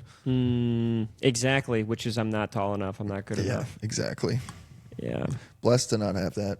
You know? That's a tough place to be, and like, yeah, I'm also blessed to not have that. But I think and I don't know if you feel this way, but I think maybe it's possible that if you're tall, you can get lazy in other aspects of your life. Do you think that's possible? 100%. Yeah. You think so? 100%. Do you yeah. feel that way? A little bit. Like, I think the first several years of my adulthood, I kind of just not necessarily relied on being tall, but I just didn't put any effort forth at all anywhere. Like, yeah. Like it's I don't think it was necessarily in direct result of being tall, but I just got to a place in my life where I was kind of trying to do the opposite of putting on a face, where I was trying to be like unapologetically lazy in a way, like unapologetic, just raw myself, like a raw version, no effort, no editing, no, worry about the public perception. Right. And so I think you need an aspect of that in the back of your head, but I also think that's a bad thing. Like you should want to improve yourself. You should be wanting to be better. Exactly. Yeah. Even if it's not for yourself, but for someone else or for, your career or whatever, you should have something that's pushing you forward or to do something exactly. better. Yeah. And so after, a few years of going through that, of just feeling like, because I had life good. People were paying me to play video games. I had a hot girlfriend. I was smoking weed and watching movies every day. Like, I lived a good, chill life. Osmandius? No, what's that? Look upon my works, ye mighty, in despair. You ever heard of that? No. That's the first thing I thought of when you said all of what you just said. It's like a pharaoh, and he's like, I'm at the height of power. And I feel nothing. Well, he's like, I'm at the height of power, but if you're reading this, I'm dead now. Oh. That's a poem right there. Dude, it's beautiful. A poem. It's one of the biggest ones. He's like, that's one of the biggest ones. It's amazing. He's like, I am at the height right now. I'm the fucking goat. But if you're the goat right now and you're reading this poem, I'm fucking dead. The awareness, dude. To know that 2,000 years later your shit's gonna slap. Oh, and that slaps. That's an all-timer poem. It's right an all-timer. Heard it from that movie Watchmen. Osmandius. Look upon my works, ye mighty, in despair. I'll look it up. And it's a pharaoh, and he's like on top of the world. Wow. He's the king. He's like, everybody else who's mighty, look at me and then despair that you will be dead one day. Yeah. That's beautiful. It's beautiful. Yeah. It's beautiful. Find that, price it per pound at Goodwill, get it on the wall. The circle back. Straight up. Love it. Yeah. That's it makes good. you think. It makes you think. It makes you think. I feel like foresight like that was not common that many thousand years ago. I think every now and then someone dropped something that was just so clean and it just burned through history. Go off, King. Go off. Yeah, go off, King. Literally. Yeah. Go off, Pharaoh King. Someone drops something so clean, it's revolutionary. It just burns through history forever. And like that line is like, as soon as I said it, even you were like, fuck, because it's just so simple. Just makes you think. It's like, fuck. But that's what you're saying. Like, I'm on top of the world. I'm making money. Exactly. Got a hot girlfriend. And then, what happened? No, yeah. It's like, where do you go from here? What's next? Yep. You know? So, just slowly over time, as much as the downfall of the Twitch things came, the upfall of whatever, me wanting more for myself and all that. It kind of tells you a little bit like you should appreciate the journey too. Oh, absolutely. Because once you're at the top, it's like, what's going to happen from there? Yeah, no, I don't think, any person is ever truly, it's like a nihilistic point of view. I don't think I'm a nihilist person, but I do have some of that in me where, you'll never be truly happy. It's the moments of happiness along the struggle that you search for. Yes. Yeah. So I wouldn't change a thing about the path I took, all very good, would do it again in a heartbeat, but just looking back on it, I can talk a lot of shit. Yeah, I feel the same way. Like, I think I did pretty good with my path, but I look back at some things and I'm like, man, I really wish I did that different, or I did that. There's some tiny things where I wish I did different. For sure. Yeah. Regrets are normal. Yeah. Gotta have those to learn, be a better human. Yeah. Yeah. Yeah. But, that's cool. How'd you get into comedy? I first thing is I always loved comedy. Like I remember in high school watching Louis C.K. all the time. I would watch Greg Giraldo was another big favorite of mine. I love Ralphie May. I loved all the blue collar guys. I'm gonna stop you for a second. And Yeah. That's so cool hearing that because I hate myself. What got me, the first few specials I loved that made me a comedy fan. Dane Cook. No, worse. Fluffy by Gabriel Iglesias, Kevin Hart's whatever Deliriously or like whatever that first big special by Kevin Delirious Hart. was Eddie Murphy, I think, like right? whatever his version, like his first big special. Oh, he's like hit your kid because you make him gay. the one where he was like long titty, no nipple, having ass bitch. Yeah. That one's good though. That was killer. That's what got like that. You're like Geraldo, CK, fucking in the Carlin, and no, I'm like Kevin Hart and Fluffy, bro. Well, I remember seeing Fluffy and I was like, yeah, I like Fluffy. All I would watch was Comedy Central. When I was a kid, it was the only thing on my TV. I loved it so much. But I kind of miss Kevin Hart. I was a little late on older, that, but I yeah. remember watching him on YouTube and being like, this guy is good. And the no nipple having shit was hilarious. But for me, it was always Louis C.K. was the number one. And I did watch a lot of Carlin, but it wasn't comedy. At that point, he was so just old. ranting, It was yeah. just ranting about the world, which I thought with was a punchline after every 5 minutes. yeah, and it was philosophical and it was cool and I loved it. But it was, I can't say he's my goat. No, I totally get it. And then I always loved it, and I was like, I want to be a comedian. Like I was saying that when I was in high school, I was like, I would love to be a comedian. And my parents are like, that's not gonna happen. You're gonna sell houses. Yeah. You're gonna buy a house after selling some houses. Yeah. So I went to college and I kind of forgot about it, and then I started doing real estate, and then I started selling mortgages, and then when I actually left my job at Realtor.com to go sell mortgages because I saw a guy on TikTok selling mortgages on TikTok, and he was making jokes while selling mortgages. And I was like, oh, I want to do that. So then I went and got a job in mortgage and started making videos. Interesting. So I had I have a TikTok page on mortgages that I started like in 2020, which was wild. all jokes about mortgage. Do you And- have a best one you love? What's that? Do you have a good joke about mortgages you remember?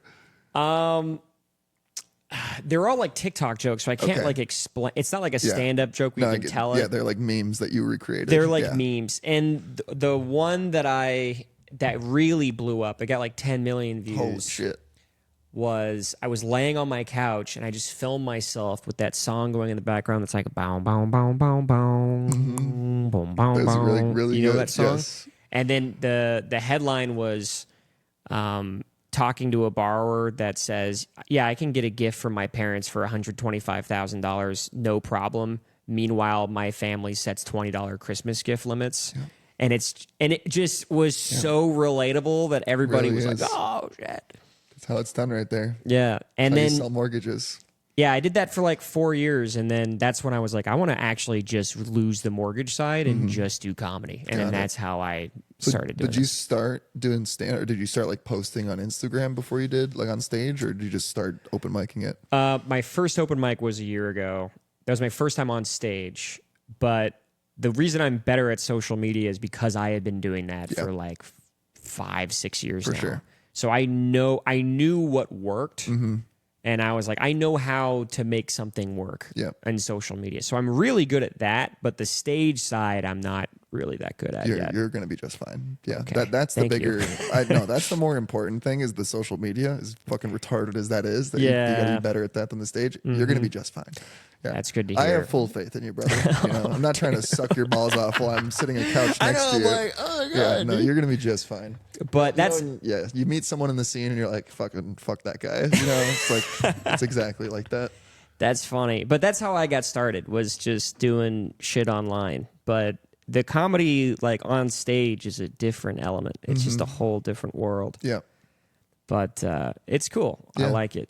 you've got the good foundation. The jokes are there. You know. Yeah. Just finding your voice, getting the confidence, being able to do it on a whim, and just like, fuck it, I'll go do 20 minutes or whatever. Just slowly building that. And then build. It's the hard thing right now is also just getting shows, getting more time. That's a true grind. That is the true grind. What I want to do, and that's why I'm signing up for Kill Tony a lot, because like I feel like I have a solid minute now where I'm like, dude, if I got back on, Doing the hit by a bus. Yes, I would do that. I have a Bumble joke. Yeah, the XL around the I think finger. that would be Yeah. a great minute. Perfect. And then I have an idea as how I want the interview to go. Okay. So I have like a lineup that I'm like, if I got on, I think I could do. What's the most interesting thing about you? Well, I'm hoping that I don't get to that question because I feel like that question is a first time on. I think that question is this isn't going well. Shock us. You know what I mean? Yeah, no, that's true. That is true. What I want to do is steer it to the point where we don't even need to get to that question. I see. Now, if we do get to that question, I'm probably just going to say I do tell stories online and get paid that way. And then I would hopefully segue into a story and then get out of that question. Yeah. But anytime he asks that That's question... actually a funny way to do that. Just have your best Instagram reel ready to go. And then have that out of pocket to go. But like, I feel like when he asks that question, it's because he's like, this is boring. Mm-hmm. No, Say something crazy, totally you know? Get you. It's definitely like when something fizzles, he has like a few questions. Yes. So what I want to do is hopefully the bus thing comes out. He goes, that actually happened. And then I'll talk about how that actually did happen. Yeah. And then hopefully talk about other dating experiences. And then I actually want to trigger another mini date with Heidi, which is what I had on my first one. I see. And then hopefully get another mock date with her. And then I have some routes that I would go on that. That'd be baller if you wanted that to happen. I want that to happen. I think that would be hilarious. Interesting. I root for that. Yeah. So that's my goal. I think that would happen if they just naturally asked, what happened last time you were on, and you're like, went on a date with Heidi, was hoping for a second. Exactly. Yeah. And then we do it again, and because it was funny, it was good banter, and I think that would be a good. If you're like, I've practiced. I've worked for this. And it was the best part of my whole interview. Yeah. So I think it would be, and it also kind of fits into the universe of Heel Tony to be like, I want to go again. You know. I think if you say I did a first date with Heidi, I want a second, that'll just get a laugh as it's. Like, just someone being like, really hoping for a second date up there. I think it'd be great. I think it'd be funny. Yeah. So that's sort of my plan, but. Nice. No, I think that's a good plan. Yeah. I think just having your minute, knowing that it's a good minute, and if you have a good minute, they'll let you off a little bit easier on the interview. Dude, I had such a bad minute, and they were fucking me up in the first 10 minutes. Holy shit. Because I was like a month into comedy. Yeah, that's tough. Yeah. And I was like, ugh, I had never seen this many people in front of me before. Yep. This is also so crazy about talking to comics from other towns and other cities, is that when I talk to comics from other towns, they're always like, we used to have like 2 open mics every week, and everybody would show up. Yeah, it's different scenes. You're in a saturated scene, unsaturated scene. That's what it's 1 open mic a week, and everyone's there. Everybody's it's a there. full crowd. Yeah, and it's like I've never experienced that. So when I first saw that, I was like, what? You know what I mean? I was like, what is happening? But a lot of these guys already have experience talking in front of 200 people. For sure. I do not have that experience. I'm used to like 50 tops. Tops. You got to like treat it the same, but also so differently. It's like very wild. The pauses are different. The pauses are different because there's more like stuttered laughter, and you have to kind of play to that. Everything's delayed. Yeah. Yes. Yeah. Which gives you more time, I'm assuming. Oh, for sure. So you don't have to burn through jokes so fast. No, definitely. Yeah, good jokes take twice as long, Yeah. Yeah. It's cool. We're in like the weirdest scene possible. Yeah, and this is the only scene I've ever known.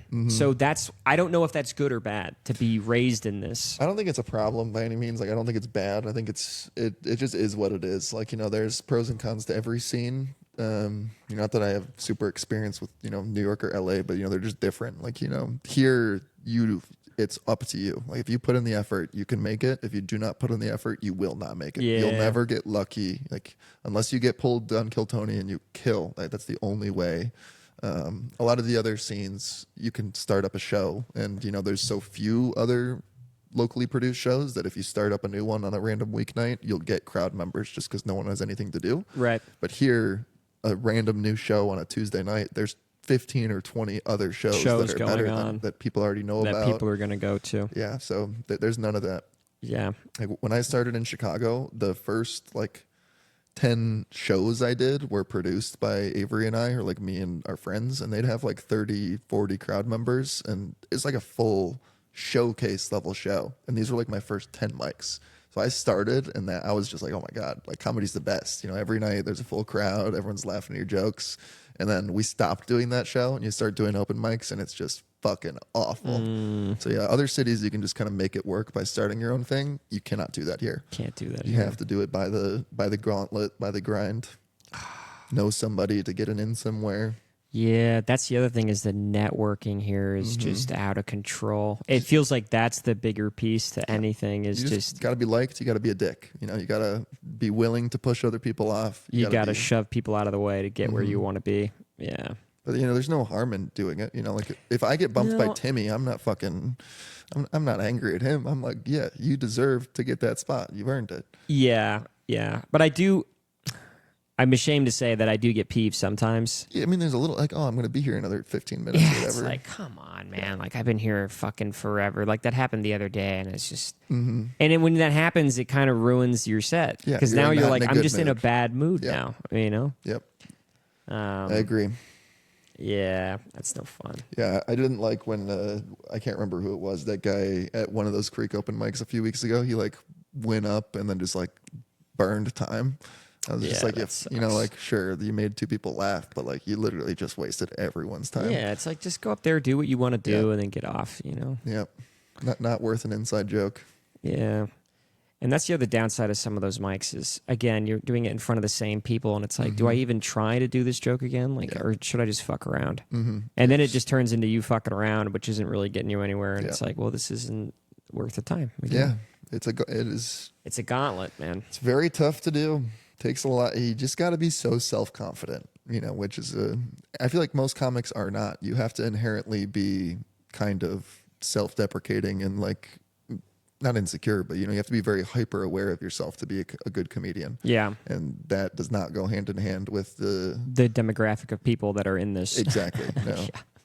It's a like a hypocrisy just constantly. Yeah. It's fun though. It is so fun. So good. Because when you get a good bang, a good pop, it's like, fuck, dude. You feel like a god. You're on top of the world. Yep. Even like a shitty bomb open mic, if you go off and like every comic is like, nice. It's like, it's sex. Feels good. It feels good. Just to get like fist bumps on the way back to your seat is like, yeah, dude, fuck yeah. Yep. There's something about that. I love, I was talking to this guy Hammy, he's from Boston, and he's talking about what it's like doing comedy there compared to here. He's like, the problem with this place is that people will go up there and suck a dick, and then they walk off, and people are like, nice. Nice. Well, you get that here too. Yeah, no, I mean, he's saying you get that here only. He's like, in Boston, you suck a dick on stage, you walk off, people are like, fuck you, you suck. No, why did you sign up your garbage? You know what I mean? Like, they're shitting on that guy. I think it's because like when someone does bad and I give them a nux, it's because I'm like, fuck yeah, man. Like, thanks for giving us that. You know, like, we all needed to feel better about ourselves. You know, like, you just sacrificed yourself for us. Like, I was nervous, and now I feel like I'm about to go crush. Like, you're Jesus Christ, bro. Yeah, you straight up crucified it. No way I'm as bad as you. Thanks for that. No, yeah. Like, there's something beautiful about seeing someone do so bad that you're like, there's no way I could do half that bad. I have to say, though, there's something beautiful about seeing someone do so good, too. Oh, like, yeah. When you, like, it's amazing to just see dog shit at an open mic, and then just some new guy walks in, and you're like, whoa. It's inspiring. It's so cool. Makes you feel like shit, too. And you're like, dude, fuck. Like, yeah, you're like, oh, who the fuck is this guy? Just some dude who blew into town, and he's like, yeah, you know, we're fucking. Yep. I've been doing it 2 or 3 months, you know, working on some jokes. That'd be crazy. I never heard that. There was this one guy, some dude blew into town. I saw him at Sunset at the 3 o'clock mic. And he did, I don't know what his name was, but he'd be like, yeah, man, I don't know. And then my girl started fucking some other dude. And I was like, what? And it was hilarious. Everyone was dying. There were no jokes. It was just his demeanor. Yeah. Everyone was just dying. He goes to Creek, kills again. But then I see him at another mic, and he gets bumped, and he loses his shit. He's yelling at people. And I'm like, oh, this guy's just crazy. Ruined it. But that's the beautiful thing about comedy is that, like, some people are just so crazy and such a character in their craziness Yep. that they're actually funny. Yeah. But they have no way of operating in the real world. Definitely. You know what I mean? Absolutely. There's so many of those comics in the scene. Like you see like a Joe Newcomer or like That's one. every time that guy gets off stage, I'm like, is he 35 or is he 95? I can't tell. Like, but again, I've seen Joe Newcomer go up there and yeah, rip. no, he's killed. I've seen him his kill. timing is great. Like he'll Yeah. say some shit and then just be like, "Duh, duh," and it's just like the best. Like you can't And make you a funnier can't noise. help but laugh as Yeah. someone that's never seen that. You're like, this guy is such a character. Yeah, but no, there's no jokes, there's no writing, there's no respect for the craft, but there is you're funny, man. There is a funny there. Yeah. There is a funny there. There's a lot of those. Yeah. I feel like that's kind of the problem is that's why there's so many bad comics that do stand up is we're not like a comic at an open mic, you're not laughing at good jokes. Obviously you do laugh at good jokes, but you're more laughing at people. Like you're not laughing with their jokes. It's like a genuine, like when someone goes up and they say an awful joke and half the room erupts. Yeah. They're like, that joke was funny. And we're like, I You're cannot believe funny. you just fucking said that. Yeah, I can't Like- believe you did that so like, poorly. You thought that was Yeah. funny. So it's tough. Like it's That is hard. I That think is that's very why hard. there's so many just like unaware, semi-autistic. They're just Because they don't realize that the joke is on them. yes, Yeah. and it's so sad. That is sad. So sad. That is very sad. That's a sad place to be. Yeah, Sometimes I think I'm that guy too. you're not that guy. No. Yeah, but do you ever feel? No, yes, yeah. You know what I Whenever, mean? If you have a really bad set and no one acknowledges it afterwards, you just walk out. You're like, like, no, I'll kill myself. I think I'm that guy. Am I just some delusional idiot with a dream out here trying to, We all are. you know? We all are. We all are. Yeah, But sometimes you walk off and you're like, I'm the idiot. It's me for Yeah. sure. yeah. It's for sure me. Dude, I one time I apologized getting off stage.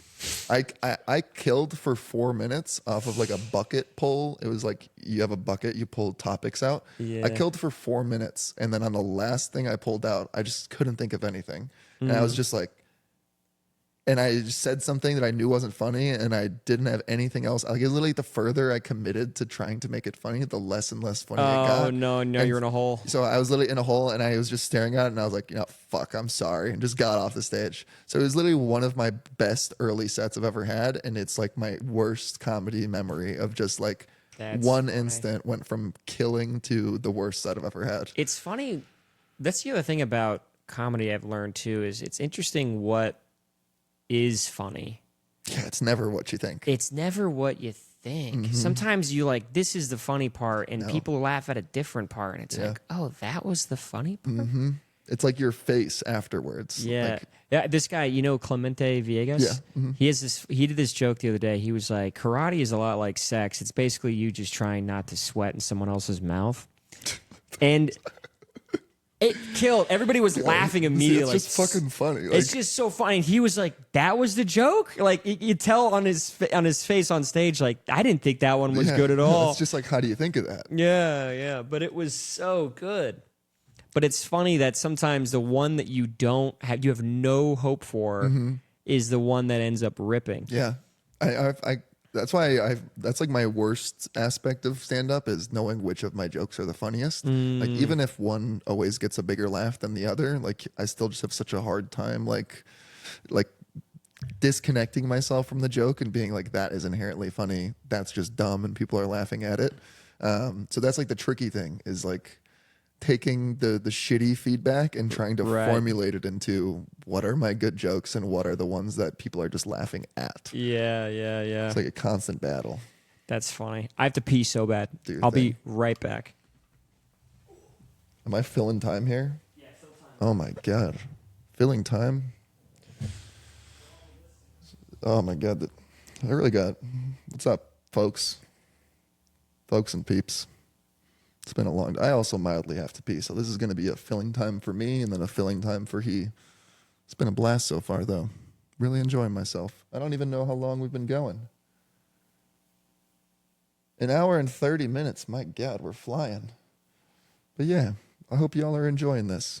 Those of you that are here, leave a comment, like, and subscribe. Subscribe to Jesus Christ. All right. You know, I must say, This room is appointed like a straight man appointed it. There's little flares of gay here and there, but the picture placement, the way that the pictures are grouped, the way that there's liquor just out, it is very, very straight man appointed. He's even got an hourglass full of sand in here. Is this guy a wizard? He's got a clock that looks like it's from the inside of an airplane. A wizard wouldn't have that. He does have a very small house. That's another thing a wizard would have. That's 2 strikes wizard, 1 strike Delta pilot. Here's the painting. That's pretty good. Dude, it's pretty good. I like that. But I'm pretty sure it's a high school painting. It has the year. It has the year and the girl's name. Yeah, I mean, it does look high school painting. But it's nice. But it's very nice. It makes you think. What is it? Is it a tornado? I don't know. It might be this way. Oh. But I've set it up. Oh. But maybe it's that way, actually, now that I'm looking at it. I actually kind of like it horizontally. I actually do like it. Yeah, dude, that's a good. It makes me feel claustrophobic in a way, like things are closing. Yeah. To me, it reminds me of like a galaxy. Oh. Big Bang or something. I enjoy it. You got good taste in your Goodwill art. Yeah, dude. You gotta go. I will go. Which Goodwill do you go to? You guys can't even hear him talking. Hold the fucking phone. It's a whiskey tobacco flavored candle, guys. I did nail it. He is a Delta pilot. Talking shit about that candle. No, I was saying that your room is very straight man appointed. Yeah? Like you have lots of gay decor that like only someone with fine taste would have. But the placement is very straight man. Like how you grouped the paintings 2 by 2 and then 3 over the doorway. So there's some things in this house have been done by a woman. Whoa, that's the straightest man there is. So, yes. Some of the paintings have been done by a woman. Some of them are me. The placement or the painting? Like the paintings and the placement. Let's see if you can guess which ones are women and which. Lady did the 3 over there. Yes. Yeah. No, guy did both of those 2 sets. Yeah. Which ones? The 2 on the wall and then the 2 above your PC. The 2 above my PC, I did that. Yep. 2 on the wall, that was a woman. Really? Yeah. That's pretty shocking placement for a woman, I gotta say. What else? This is a tough one. This is probably the hardest one. Because it's not aligned the way a woman would typically align that. Right. But there is logic to it. Right. I'm going to call that Eric appointed. That's me. That's you. That was me. I think these are both. That's a tough one. Go with your gut. Go with your gut, dude. Trust your gut. What's your gut say? I think Eric put that one up. That's a woman. Damn. Fuck. I knew you were struggling with that I was one. going to say your parents put that one up. Well, it's my mom. She picked it out. That was in her house. Said it. That was in her house. I don't know. What first when you said woman, I was like, "Oh, it's got to be a lady." No, it was my mom. Okay. Well, But so I was. But I wanted to keep it secret to see if you could figure out. I should have said parent. I should have said it. Parent was who it was. The vibe was there because that's a. My mom had some paintings and she was like, "I'm gonna go put these up in her house," and I was like, "All right, whatever." This is an elite real estate level placement. That is a solid, and it's a skinny painting. You don't find those very often, and it's of an ambiguous black man playing the piano. His eyes are closed too, His so eyes he's are probably closed. really good at playing He's the piano. very good at playing the piano. From what I've seen, having your eyes closed makes you in better. the music corner too, so it kind of works out. Yeah. I got a neon sign that I was going to put here for the podcast. What does it say? It just says Eric. No, I'm actually. That's the funniest fucking neon sign you could get. It's like a 6-year-old walking into her bedroom and like, oh my God, you got a new bedroom. It's your own bed and it says your name. Oh. I'm sorry to roast you. No, it's good. It's funny. The thing is, I didn't put it up because I was embarrassed. It doesn't just say Eric. It says Eric Meets World, which was what I was going to call the podcast at first. That's better. That's You think better than that's just Eric. I feel like that's lame as fuck, though. But if you own it, it's like, fucking, he. If I put it right here, Yeah, I mean, I could see that looking quite nice. Yeah, I think it would look kind of cool. I think things are only gay if you're weird about it. Gay or lame or whatever you call that word. I'm being weird about it. That's why I don't put it up. I'm like, No, but I think if you just no shame, just throw it up there, and then the first podcast you're just like, that's fucking there now. That's who I am. Yeah, get it over with. I don't see any problem with it. I think throwing it up on the 35th episode might be a bit. No, there's no problem. You make progress. Fucking, I bet this didn't look exactly the way it did on episode 1. No, not at all. Episode 1 was I had a different couch. Wow. Yeah, I mean, this is a good setup. You got 2 sittable couches. Yes, and I had a couch that was less sittable. It's actually in the front room. And then that's baller that you have a front room. Yeah, it's actually it's really just at this point it's just the dog's room to look out the window. That's pretty good. Like cleaning up the dog after walk, sort of thing. Pretty much. Yeah. But I have that I had that couch here, and then I was walking in my neighborhood and I saw this couch outside of a house. And I called my dad at 1 a.m. and I was like, "You need to help me move this couch." And he's like, "We're about to go to bed. What are you talking about?" I'm like, "I need you to get over here right now." It's a good dad being up at 1 a.m. I know. So he woke my mom up. They drove over there, and they were like, "Are you fucking kidding me?" And I'm like, "Get the couch in there. I'm taking this home. This thing's amazing." Yeah, I mean, you made a good call. It's a good couch, dude. And I knew it would be gone in the morning. Yeah, that's the type of shit you only get in the true suburbs. Like you find it. If you were in the city and there was a couch on the side of the road, shit's got bed bugs. It's got crack in the cushions. Oh, for sure. But when I'm driving around this neighborhood, I'll see random shit outside people's houses. That was like, dude, I might take that. This is the first true Austin suburb I've ever driven through or been in. Like I've been through like the old Austin kind of streets, but like this is like a new construction. It's nice. It's nice as hell. It's nice. And I grew up in like the Circle C suburb. I don't know if you know where that is. Yes, that's right near where I work. Yeah, and that's where I was, basically grew up. So I've always been in suburbs. I feel like I almost want to get out of it now. I kind of want to be more in the city. Yeah. But I get torn every day. Like I either want to be right next to Mike's or I want to be in the middle of nowhere, like 30-minute drive out. That's what I don't want to lose this and then be like, damn, I wish I still had it. Well, you want both. You want like a cabin on a lake and you want like a small apartment. There's a duality. And Austin's a great place to get close to both. For sure. Yeah. And I think this is a good middle ground. I really can't complain. Yeah.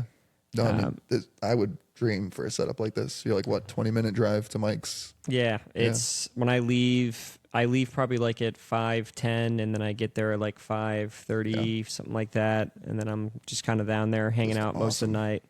Yeah. And then I come back here like midnight or something and I'm like, all right, time to chill. It's a good life. It really is. You got the dog, you got the yard. Yeah. It's a good setup. It's a solid it's a solid setup. This is pretty much what I'm working towards. Dude, you got it. Dude, sell real estate, bro.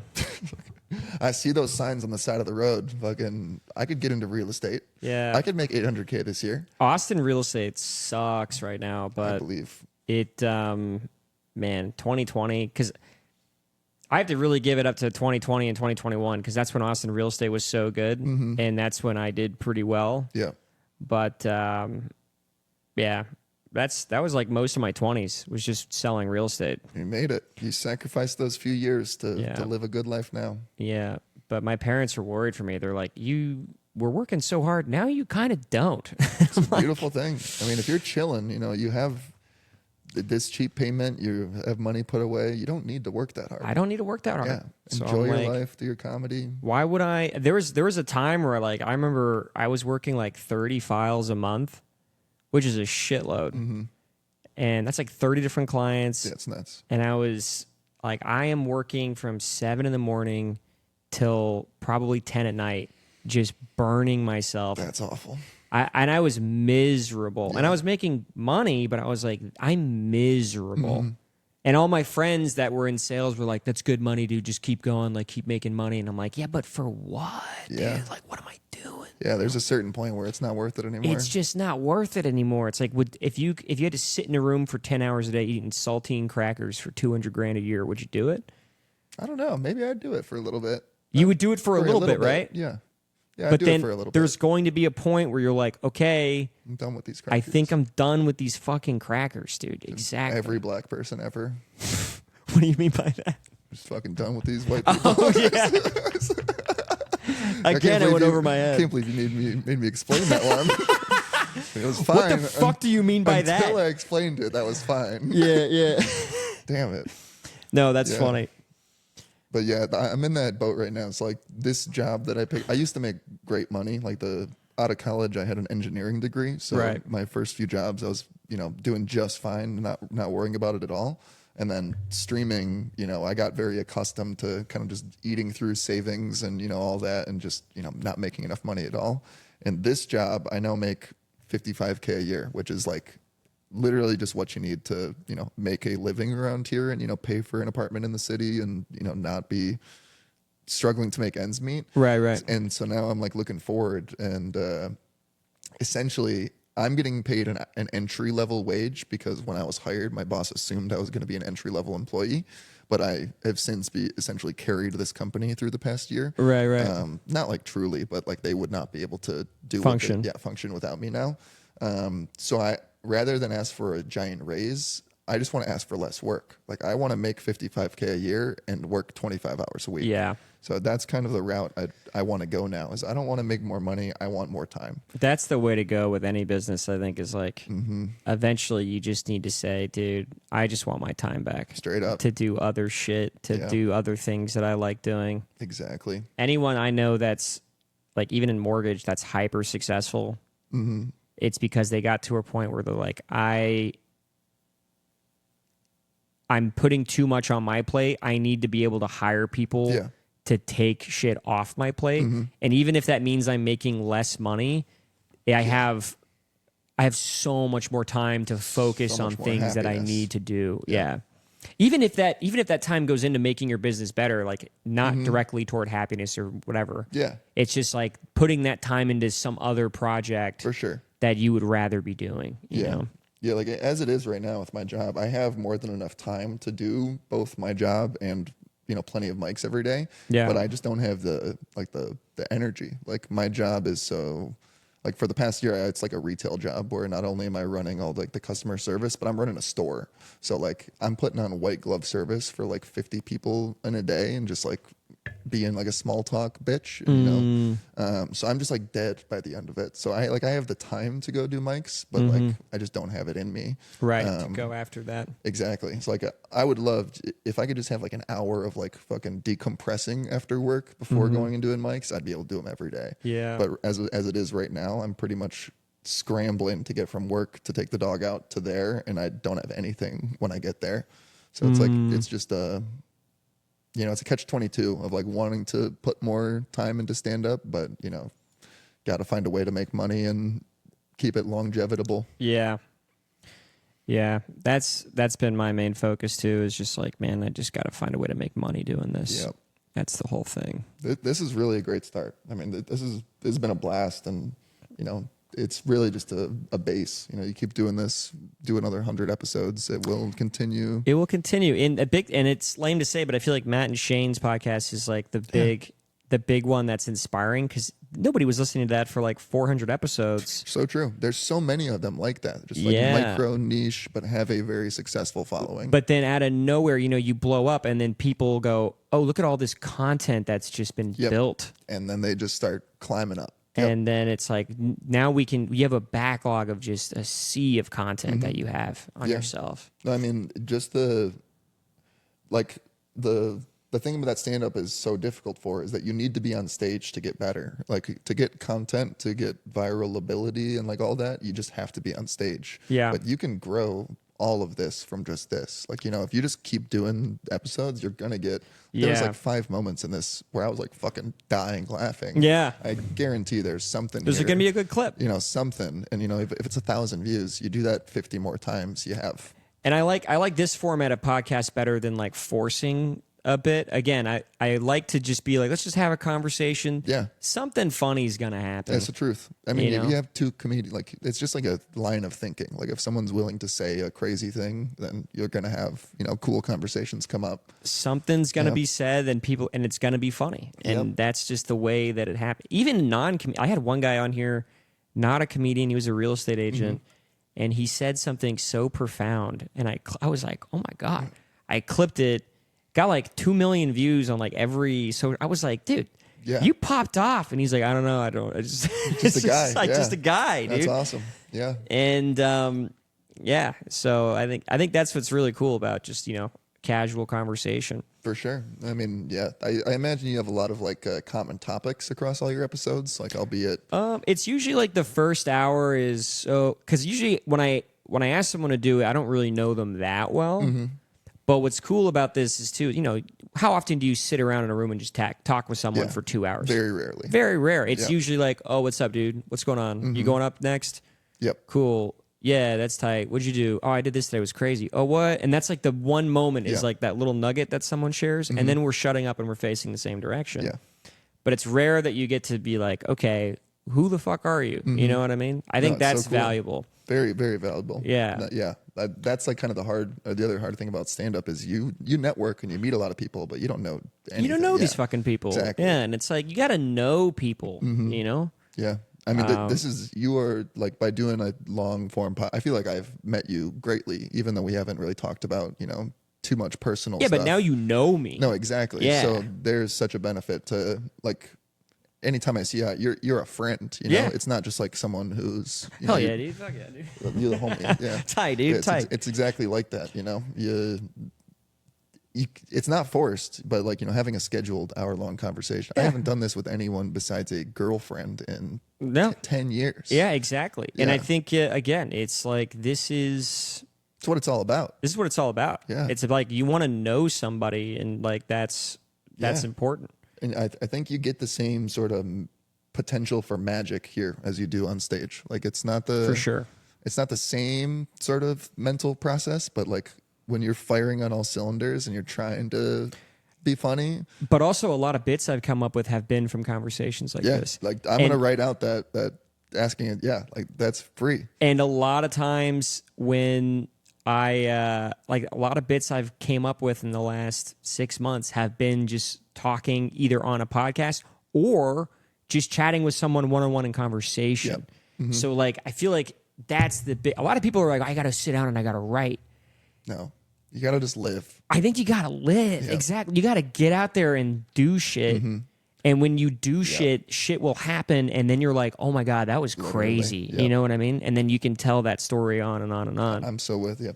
I find Yeah. myself in that rut of like there will be like week periods where I'm like I haven't come up with a bit or like a premise or anything, and then I'm like, oh, I haven't done anything. You haven't Like, done yeah, anything I've just that week. worked. I've watched TV and then I've gone to bed. Exactly. And then you go out and do a mic, and all of a sudden you have 3 new bits that pop into your head. Because someone said something funny, did something Exactly. funny, and it's like, that's a bit. Yeah. Let's go. Just like telling someone about your day unpreparedly and just being like, oh, my fucking day sucked. Like my boss, blah, blah, blah. You will say funny shit, but it's not planned or It's not planned.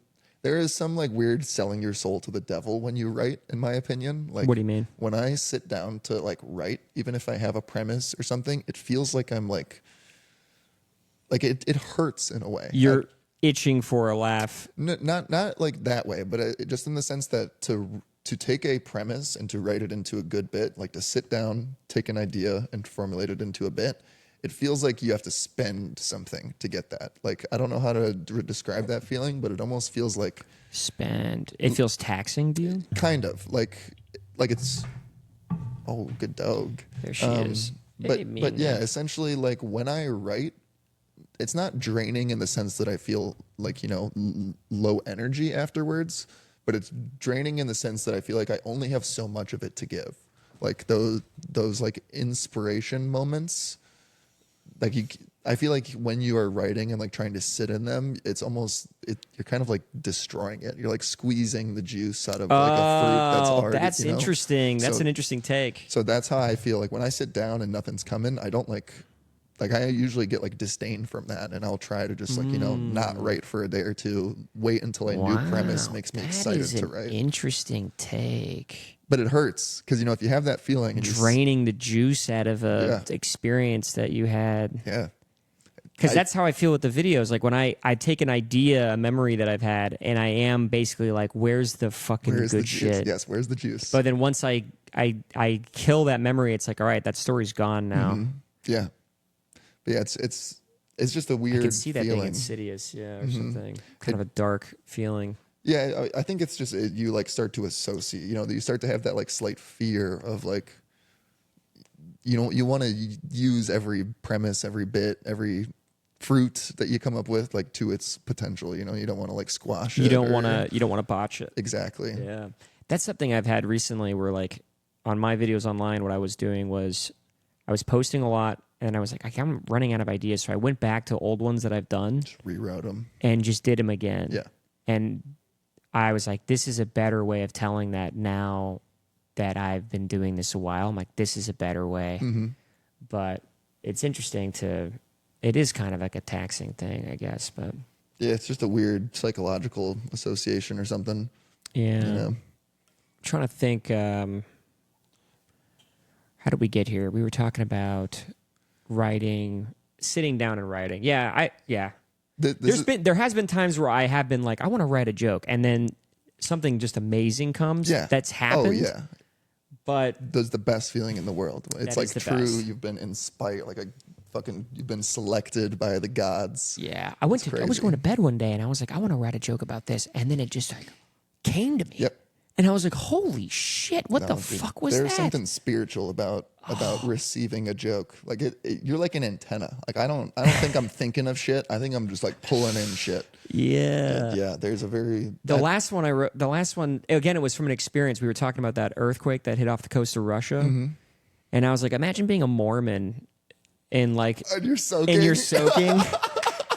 Yeah. And that was the last joke that I was like, that's funny, right? That's My good. buddy was like, that's funny. And then he's like, yeah, honey, I didn't come. We got to wait for an aftershock. That's a great joke. Yeah.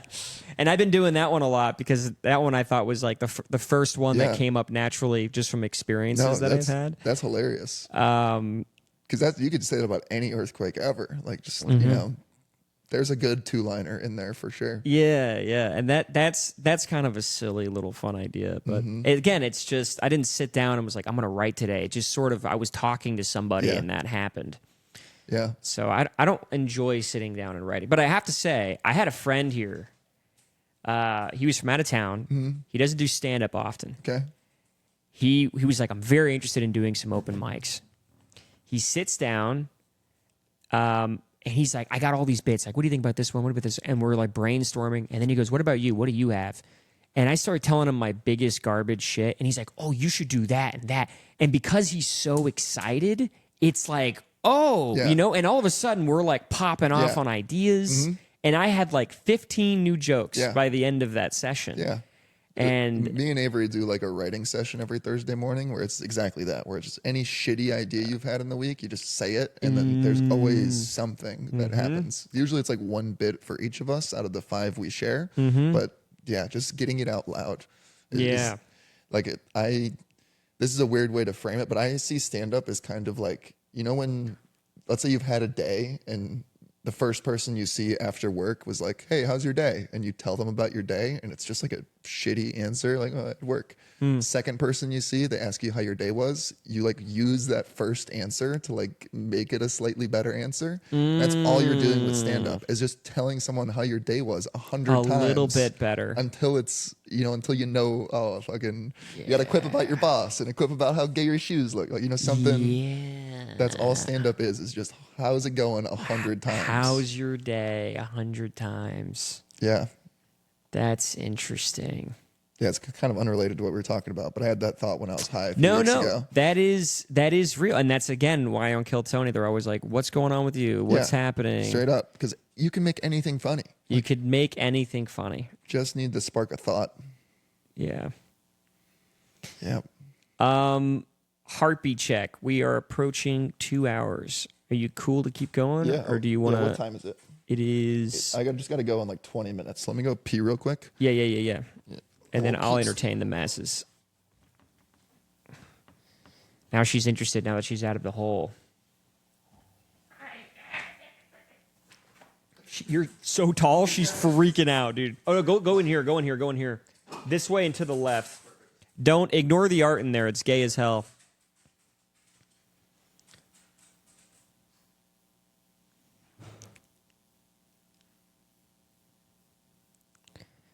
In the arms of an angel.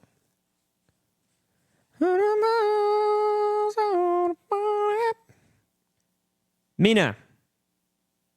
Mina, come here.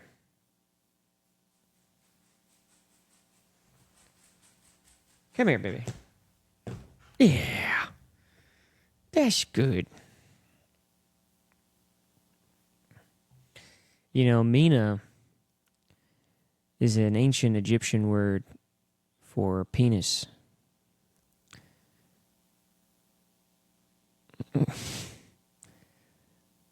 So, keep that in mind next time you're in Egypt.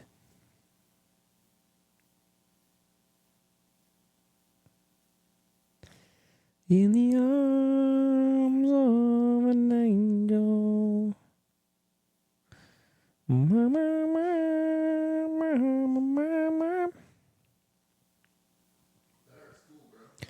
What's up? You liked it? Dude, I got so much shit for those kitties up there. Kitty eyes? Dude, the kitties. Yeah. All of my friends would have that art in their bathrooms. Yeah, you got big cat friends? I got big cat friends. Big cat friends, dude? Yeah, big dog guy got big cat friends. So, two other topics. Yeah. Number one, you're also a ginger. Yeah. Your brother's not. No, it's not. Dang. So how does that work? Yeah, so this is a sciencey answer, but red hair is a recessive trait. So if one parent has it, there's only a 25% chance of it coming through. So my dad is red-haired. My mom is like a brunette. So I have 5 siblings. Only me and my sister are redheaded. And we look exactly the same. You have 5 siblings? Are they all as tall as you? Yeah. Holy shit. I'm the tallest, but they're like my brothers are 6'5" and 6'6". Avery's like what, 6'3", 6'4"? 6'5". 6'5"? Yeah. Fuck. Yeah, he's tall as shit too. The sisters are like 5'10", 5'11". Damn. Just a big ass white Midwestern family. They're all in Michigan? The sisters are in Denver, and then younger brother is in Chicago. Why they go to Denver? Both gay. Oh, really? You know, they're both bisexual, but yeah, they just moved to Denver together. Like they used to live together back home in Michigan, and then some shit went down, like family and all that, and so they just wanted like a new start, and so they both moved to Denver together. Been out there for like 5 years. Yeah, that's a place to be by. Yeah, super awesome city. I really like Denver. I went to Denver once. I kind of just drove through it. We didn't really hang out, but It's not the best city for like doing things, but like comedy's great. Like the mountain. As far as living that's there, where we went. We went to Granby. Yeah, beautiful. Beautiful. Mm-hmm. We played golf. Awesome. We went for like a boys trip. Like I played video games with all these guys. So it was like us, like 10 dudes. Oh, like gamer meetup? That's meetup. Sick. Dude, it was fucking tight. Is that your first time meeting them? No. I've known them. But we all live in different parts of the country. So like 2 of them are in Dallas. One's in Houston. A couple of them are here. There's one guy in Baltimore. There's one guy in Florida. Okay. So we all were like, let's just go to Denver. That's sick. Meet up and just get wasted in the mountains. Hell yeah. And we had Super Smash going at all times. we had like beer pong tables. We were playing another couple of drinking games. We were just hammered the whole time. It was so fun. Oh my God. Sounds like a great boys trip. Yeah, there's one guy who's like, I'm cooking the whole time. No matter what, I'm cooking. That's the best friend to have on a trip like that. It was great. You need one of those. And he killed it. And like everybody had their own little contribution that was like perfect. When we do guys trips, like me and or at least when we used to in like college early on, we always like, that was kind of the joke of we'd pick someone and just tell them that they're a great chef, and just like the whole weekend just be like, dude, those dogs were unbelievable. Just like, you know. Dude, you should do that again. That shit was crazy. No, straight up. Like, you think so, bro? Dude, that dinner last night was incredible. Whatever you did with that lettuce, oh. With that lettuce. Yeah, it'd be like just tacos. It'd be like, oh god, Dude. everything was organized. The way you washed that lettuce was crazy. Just bro. crisp as hell, brother. Shit was Chipotle nuts. could never.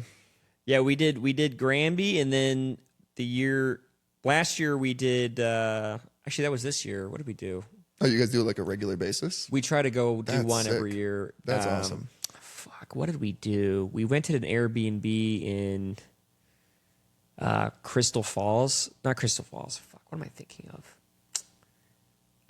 It's a town. It's like a lake town out in West Texas. Okay. And that was cool. It was for a bachelor party also. One of them was getting married. Dope. Super fun. Yeah. But like a boys trip is always just Doesn't get much better than that. so fun, dude. Yep. Just true. It's just slurs and good times. Just slurs and good times, dude. There's nothing like one it. person gets too drunk and we all fucking mock They them. say the wrong slur Yeah. and they get made fun of for the rest of the week. Yeah. You can't say that. That's too racist. Exactly. No, there's things you don't say even on boys trips.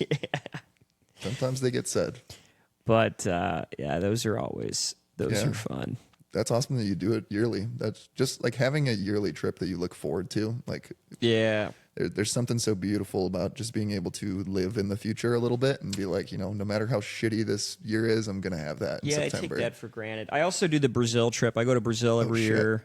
Do you like speak the language? I do. My family's Brazilian. So you're completely fluent? I am fluent. Wow. I have an accent, and they can tell that I'm like Americanized. Totally get it. Yeah. But like I can speak the language pretty good. Nice. That's awesome. And That's a cool language to speak too. It is. Portuguese is cool, but it's always interesting going there because people are always like, "What are these fucking gringos doing?" Yeah. It was like, "Boa falar para Yeah, fala português, Yes, cara. yeah. Fica assim, falando veio, and they're like, "Yo, what the Hey, fuck?" he's got a gun. That's a good bit there too. You could do that. Oh my god, a minority. Yeah. A minority. He's got a gun. He's probably dangerous. That's so funny. That's pretty funny perspective right there. Especially in Brazil of all countries. That's something I've always wanted. I want to do more like comedy bits about me being Brazilian because Yeah, it is like a weird thing that I have.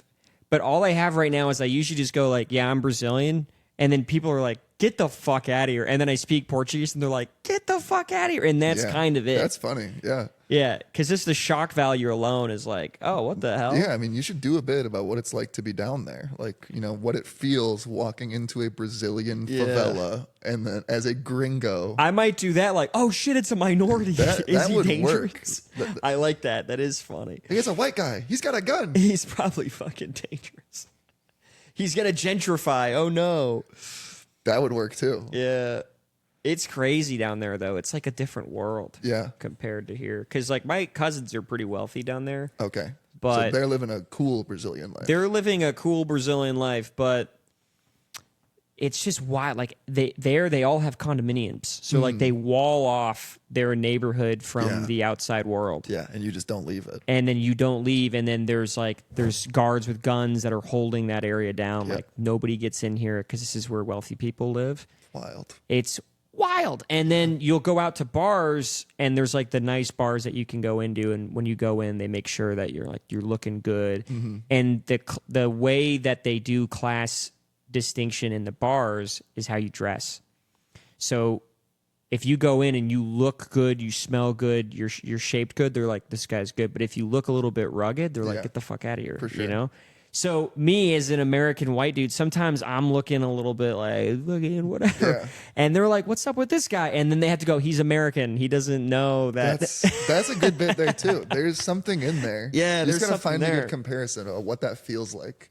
But it's weird because I'm I never dress up for anything. And then when I go there, they're like, you're going to wear that? That makes so much sense though. Like, when I think of like, I'm not necessarily Brazilians, but like South American immigrants that come up here and you see them out and about on 6th They Street. look really nice. Oh, they are fucking full of They have curl the snaps, everything. They're looking decked because that's the culture. That's is crazy. you have to look good when you go out. Yeah. Here, the culture is Doesn't matter. the shittier you look, honestly, the more confidence you probably Yeah, have. and the more easy it is to approach you. Yes. Yeah, I think that's with comedy. The more effort you put into the way you look, the more people hate you. Yes. And that's kind of That's a hard thing. that is a hard thing. You got to look good, but you cannot look good at all. Like you got to look. Yeah, if you go up there wearing a acceptable. tuxedo and it's like, what are you doing, bro? But like even if you like are wearing like just a nice like something you'd wear to like a nice dinner, people are like, you put effort into your outfit for this, like you know, it's like fuck you.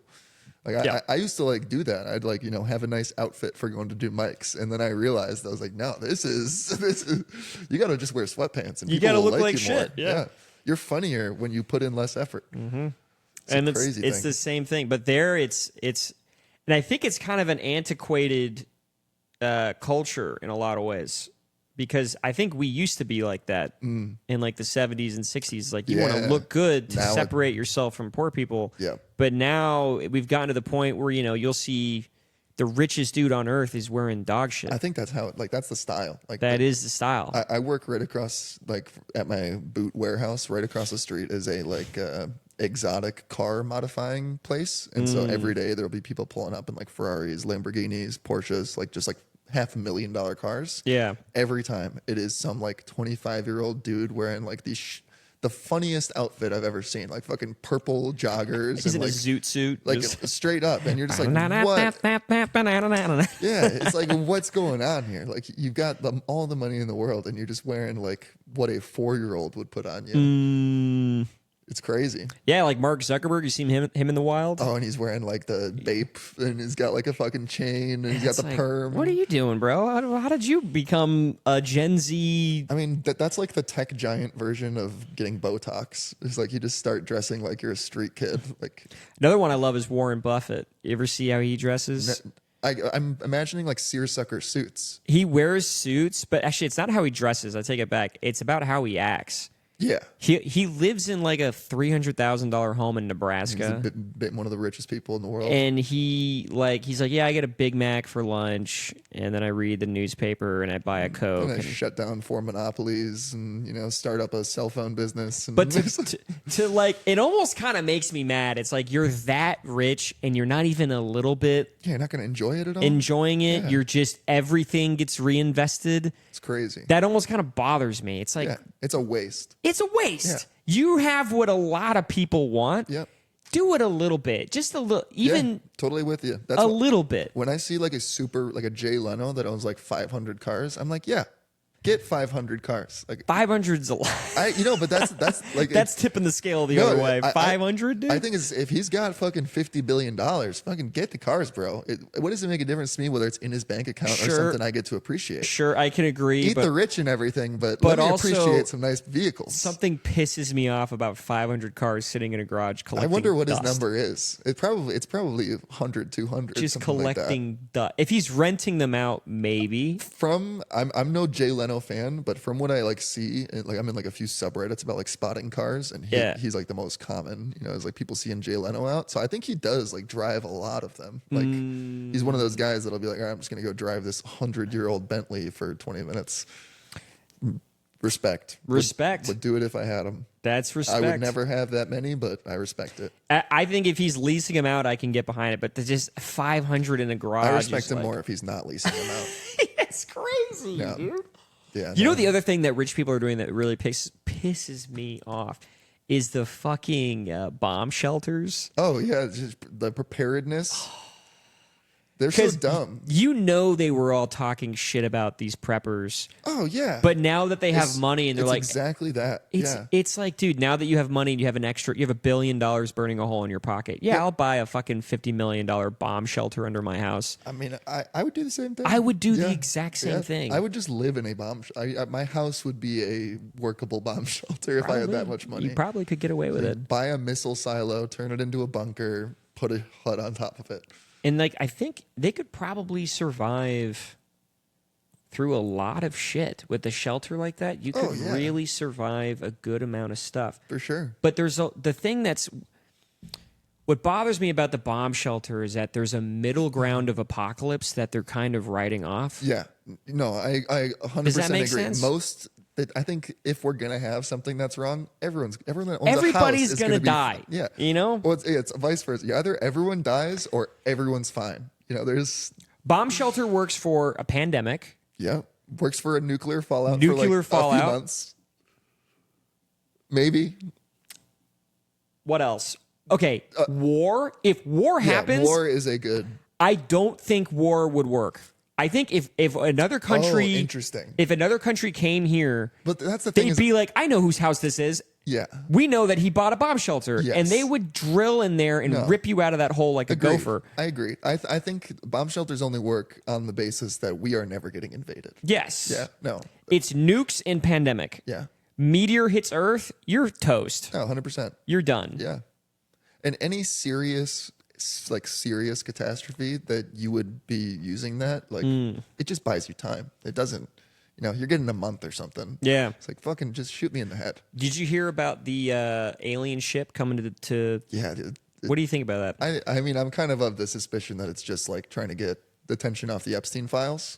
Oh, I've heard Like this. that seems, because that's what's happened before is, when all the uproar about the government and the pandemic happened, they're like, all right, fucking aliens are real. We'll talk about that next month. Right. And then nothing really came of that. And now, Trump is now under the heat for the Epstein thing. And he's like, all right, fucking aliens are still real. But yeah, there was like crazy this morning. I'm in like the UFO subreddit.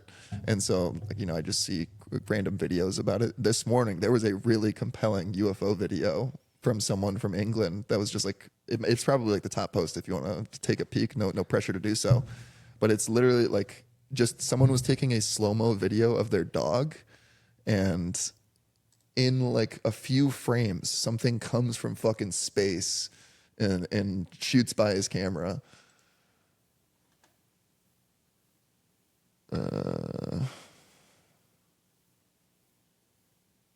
No, maybe it's. Let me see if I can. If you could find it, yeah, do that. But I yeah. saw one the other day of these people in Central America and Ecuador, and they were filming a. Like the spheres. Yeah, did you Yeah. see that? And Yeah. the There's comments so were all saying many of those. The comments were saying satellites. Oh, so it's UFOs, not UFO. Oh, our UFO. Yeah, our UFO. Yeah, that one, top one. And then just scroll down. I'm guessing it'll be one of the top few videos. Naples. No, it's literally a video of a dog like on a hill. Yeah, this. So I thought it was like a troll, like, oh, this is just a video of a guy throwing a frisbee. And then wait. Oh shit! And he's gonna slow it down and go frame by frame. It literally looks like a fucking leak is coming in from space, like an arrow is being shot from space over his head. And this is in slow-mo, frame by frame. And he didn't notice it until the day after when he was editing the video for like a TikTok or something. And it literally drops in. Like you can see it dropping in from space.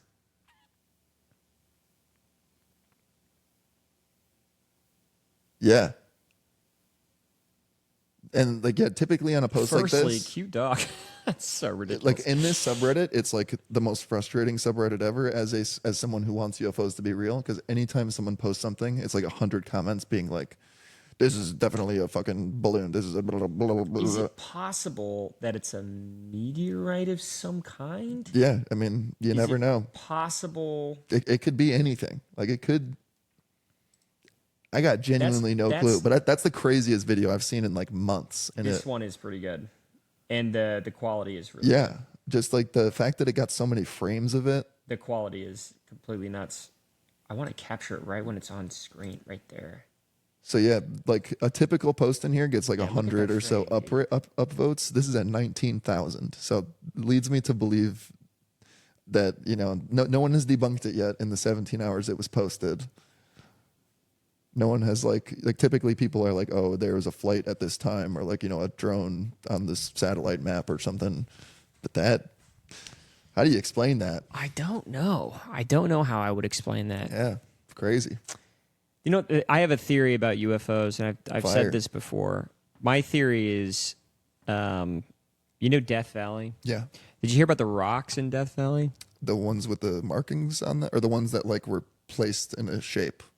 They leave a path. Oh yeah, They'll leave a move. trail. Yeah. Yep. For years, people had no idea what was going on. They were like, "Why is this rock leaving a trail?" And people thought it was a prank. People thought it was People thought it was any spiritual. They didn't know what was going on. Scientists finally came up with the answer. The answer was like at night, the bottom of the rock was condensing a tiny bit of water, and it was like a miso soup bowl, you know, where it just kind of floats a little bit. Yeah. And that's it. It's like such a stupid fucking answer. Yeah. You know? Yeah.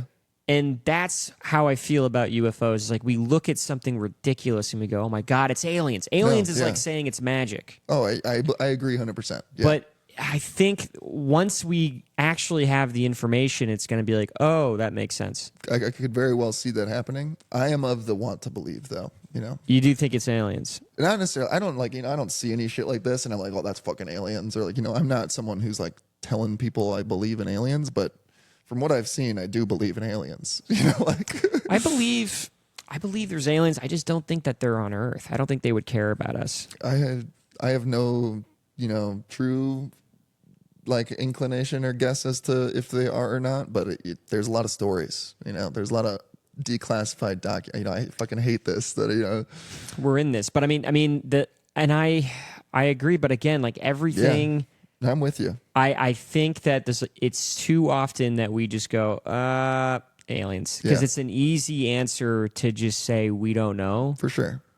But I don't think that the human race is interesting enough in the objective world for anyone to give a shit about. I think it is just as much potentially humans in the future as it is aliens. You think so? I mean, not really, but I'm of the belief that we could potentially be living in not necessarily a simulation, but could potentially be living in a parallel multiple universes. Sure. Could potentially be living in some sort of, not petri dish, but some sort of, controlled, like, I don't know. I'm generally I don't spend too much time thinking or like deciding on any of this, but I just kind of like the idea to think that it makes a lot of sense from what I've experienced in terms of coincidences and like the spirituality and weird moments of God or religion I've had. It makes most sense that there is, that's kind of like my view of religion, is not necessarily that it's Christianity or Islam or any specific, but just that there is an inherent spirituality that every religion gets partially correct, and every one of them is, speaking about real people, Jesus, Muhammad, like real things that have happened, and they essentially take the broader code of life or whatever that weird thing that draws us all together, that's a part of all of us that we all come from. It's like trying to describe that. So I'm not religious. I don't go to church, but I am a very, very religious person. Like I firmly believe that there is a God or a higher power, and that is like where I draw my inspiration, my creativity. But like I don't pray to him or anything. Like it's a weird mix of. I think there just has to be something. You're different from your brother. Yeah, no, definitely. Yeah. He's very black and white about things. I'm more of I just don't know, Yeah. I appreciate the unknown. I think that's what we're supposed to do, is to not think too much about it and feel it out, and whatever feels right is right. Yeah. Mine's a bit more pessimistic. I feel like if there is a God, if there is a creator, if there is a purpose, I have a general sense that what we do doesn't really matter to that higher power. No, I agree. And I think that we have a lot of ego around us. Yes. Because that's in our programming. Yeah. But I just don't think we matter that much. I also agree with that I don't think there's anything special about us. Yeah. But I think that, I'm in that same thing of like, none of this matters. When we die, the quote you shared earlier, it doesn't matter. Ozymandias. Yeah, Ozymandias. Look upon my works, ye mighty in despair. You should start every episode with that. Yeah. Fucking sets a Pretty tone. good. Dude, it's a fucking... Yeah, oof. sets a tone. I lost my train of thought. I can't remember. Baking soda. I forgot. Baking soda. It was... about like kind of fate. Like I don't think that we are, like, obviously I believe in free will. I believe in choice, but I also believe in destiny in a way. Like, not necessarily that regardless of what you do, you'll end up in a certain place, but I do think that there is an inherent belonging to everything. Like, you ever end up or do something and it's just like you were meant to be. Yeah. I felt that before. And I feel that so often that I just can't deny that there isn't some I have sort definitely of had feelings like that. like, it's like a driving force. Like, my daily struggle when making decisions, living life, is, am I going off of like my gut, like my instinct, or am I having to justify something that my brain is like coming up with? I see my instincts and like the things that I feel as what I should be truly listening to, and I see the things that I'm like thinking about and justifying as kind of the evil. And so that's generally how I live, as if I keep going off of what feels Calling right. your justifications evil, though, can be kind of spiraling. There's thing that can take you down a weird route. Well, like, yes and no, but it's kind of just acknowledging that it might be. I'm not like disregarding any justifications, but it just anytime recognizing that, exactly anytime I have to like justify in my head why I shouldn't be going to do an open mic, I know that that's not what I'm supposed to be doing right then. You know, I should be listening to that feeling that's you should be going to do an open mic. Yeah. The gut feeling is important. Yeah. The gut feeling is definitely important. It's just impossible to.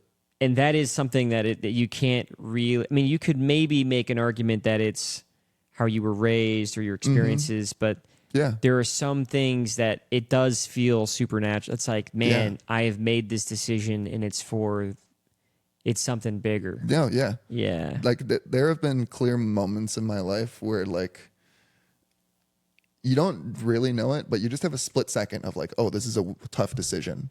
And you make the decision, and then a day later, a year later, however much time later, you have that moment and you're like, that decision brought me here. Right. And like, you didn't know it at the time, but there's just something it's like everything's kind of a spider web, you know, everything's connected. It's all foo-foo, gay, blah, blah, blah. But that I feel like that's the case. It's true. Yeah. I think, I don't know. It's hard for me to concede and say that everything's connected, because sometimes I'm like, I don't know. Sometimes I think you miss opportunities and they're gone. No, I agree with that too. And there is probably a reality where you made that choice and your life is just as good. And maybe it's a rationalization. Like you didn't make that choice and things still worked out. And it's like, yeah, they did, but it's possible that things would have gone better if X, 100%. Y, Z. That is true. But I think regardless whether X or Y is real, you just got to walk the path that you're on. Absolutely. You know? That's it's the same move either way. You're living in the present. You can't. That's it. You can't do anything different. Yeah. That is how I live my life truly. Like that's kind of where the potential multiple parallel universes comes in, is I kind of do think that every time you make a choice, you are splitting yourself into two paths, you know, and both of those paths can go live. You're just only living one of them. Yeah. So do you want to live one or the other? Yeah. And so that's kind of, it's like it's like spiritual woo woo. How are you living your life? But like, there is an aspect of that. When I make choices, I try to, I don't think this is even categorized as spiritual. I think this is just something that everybody, even the biggest atheist on earth, you could tell this to them and they'd be like, yeah, I mean, I've made choices and I think about those choices and I ponder upon what that meant. You know, I think everybody can share that feeling. No, for sure. I just mean in the sense of like when I personally have slight disdain, or not disdain, but a inclination to shy away from being associated with anything that's like seen as self-aware spiritual, because just in my experience, if someone says, because you don't want to get categorized into a bucket of, well, just like, you know, the average person that tells you that they're spiritual or that they believe in some of these things or, you know, any of that, they're fucking insane. You know, like they'll just keep going. Whereas I just, you know, I will loosely think about it. You know, it's not like anything that I make a part of my personality or tell anyone. It's like this sort of conversation where it's like, oh, you know, you're really trying to get to know someone. Do you really slightly open up? So yeah, it's just like a balance of, I think everyone has this in them, but the folks that really own it, that tends to be a bad thing. Right. I think you gotta be aware of it. You can't let it become you. Exactly. You just gotta let it be a part of you. You just gotta, you gotta just like you said, you gotta live the path, be in the moment. Don't worry about any of the. Yeah. And then when it happens, you just, you feel those moments, you recognize those moments, and then you operate accordingly. Yeah. And then you just end up in a place where you're like, fucking, thank God that all this happened or that whatever. It worked out. You know? Yeah. Yeah, it's a weird thing. Yeah.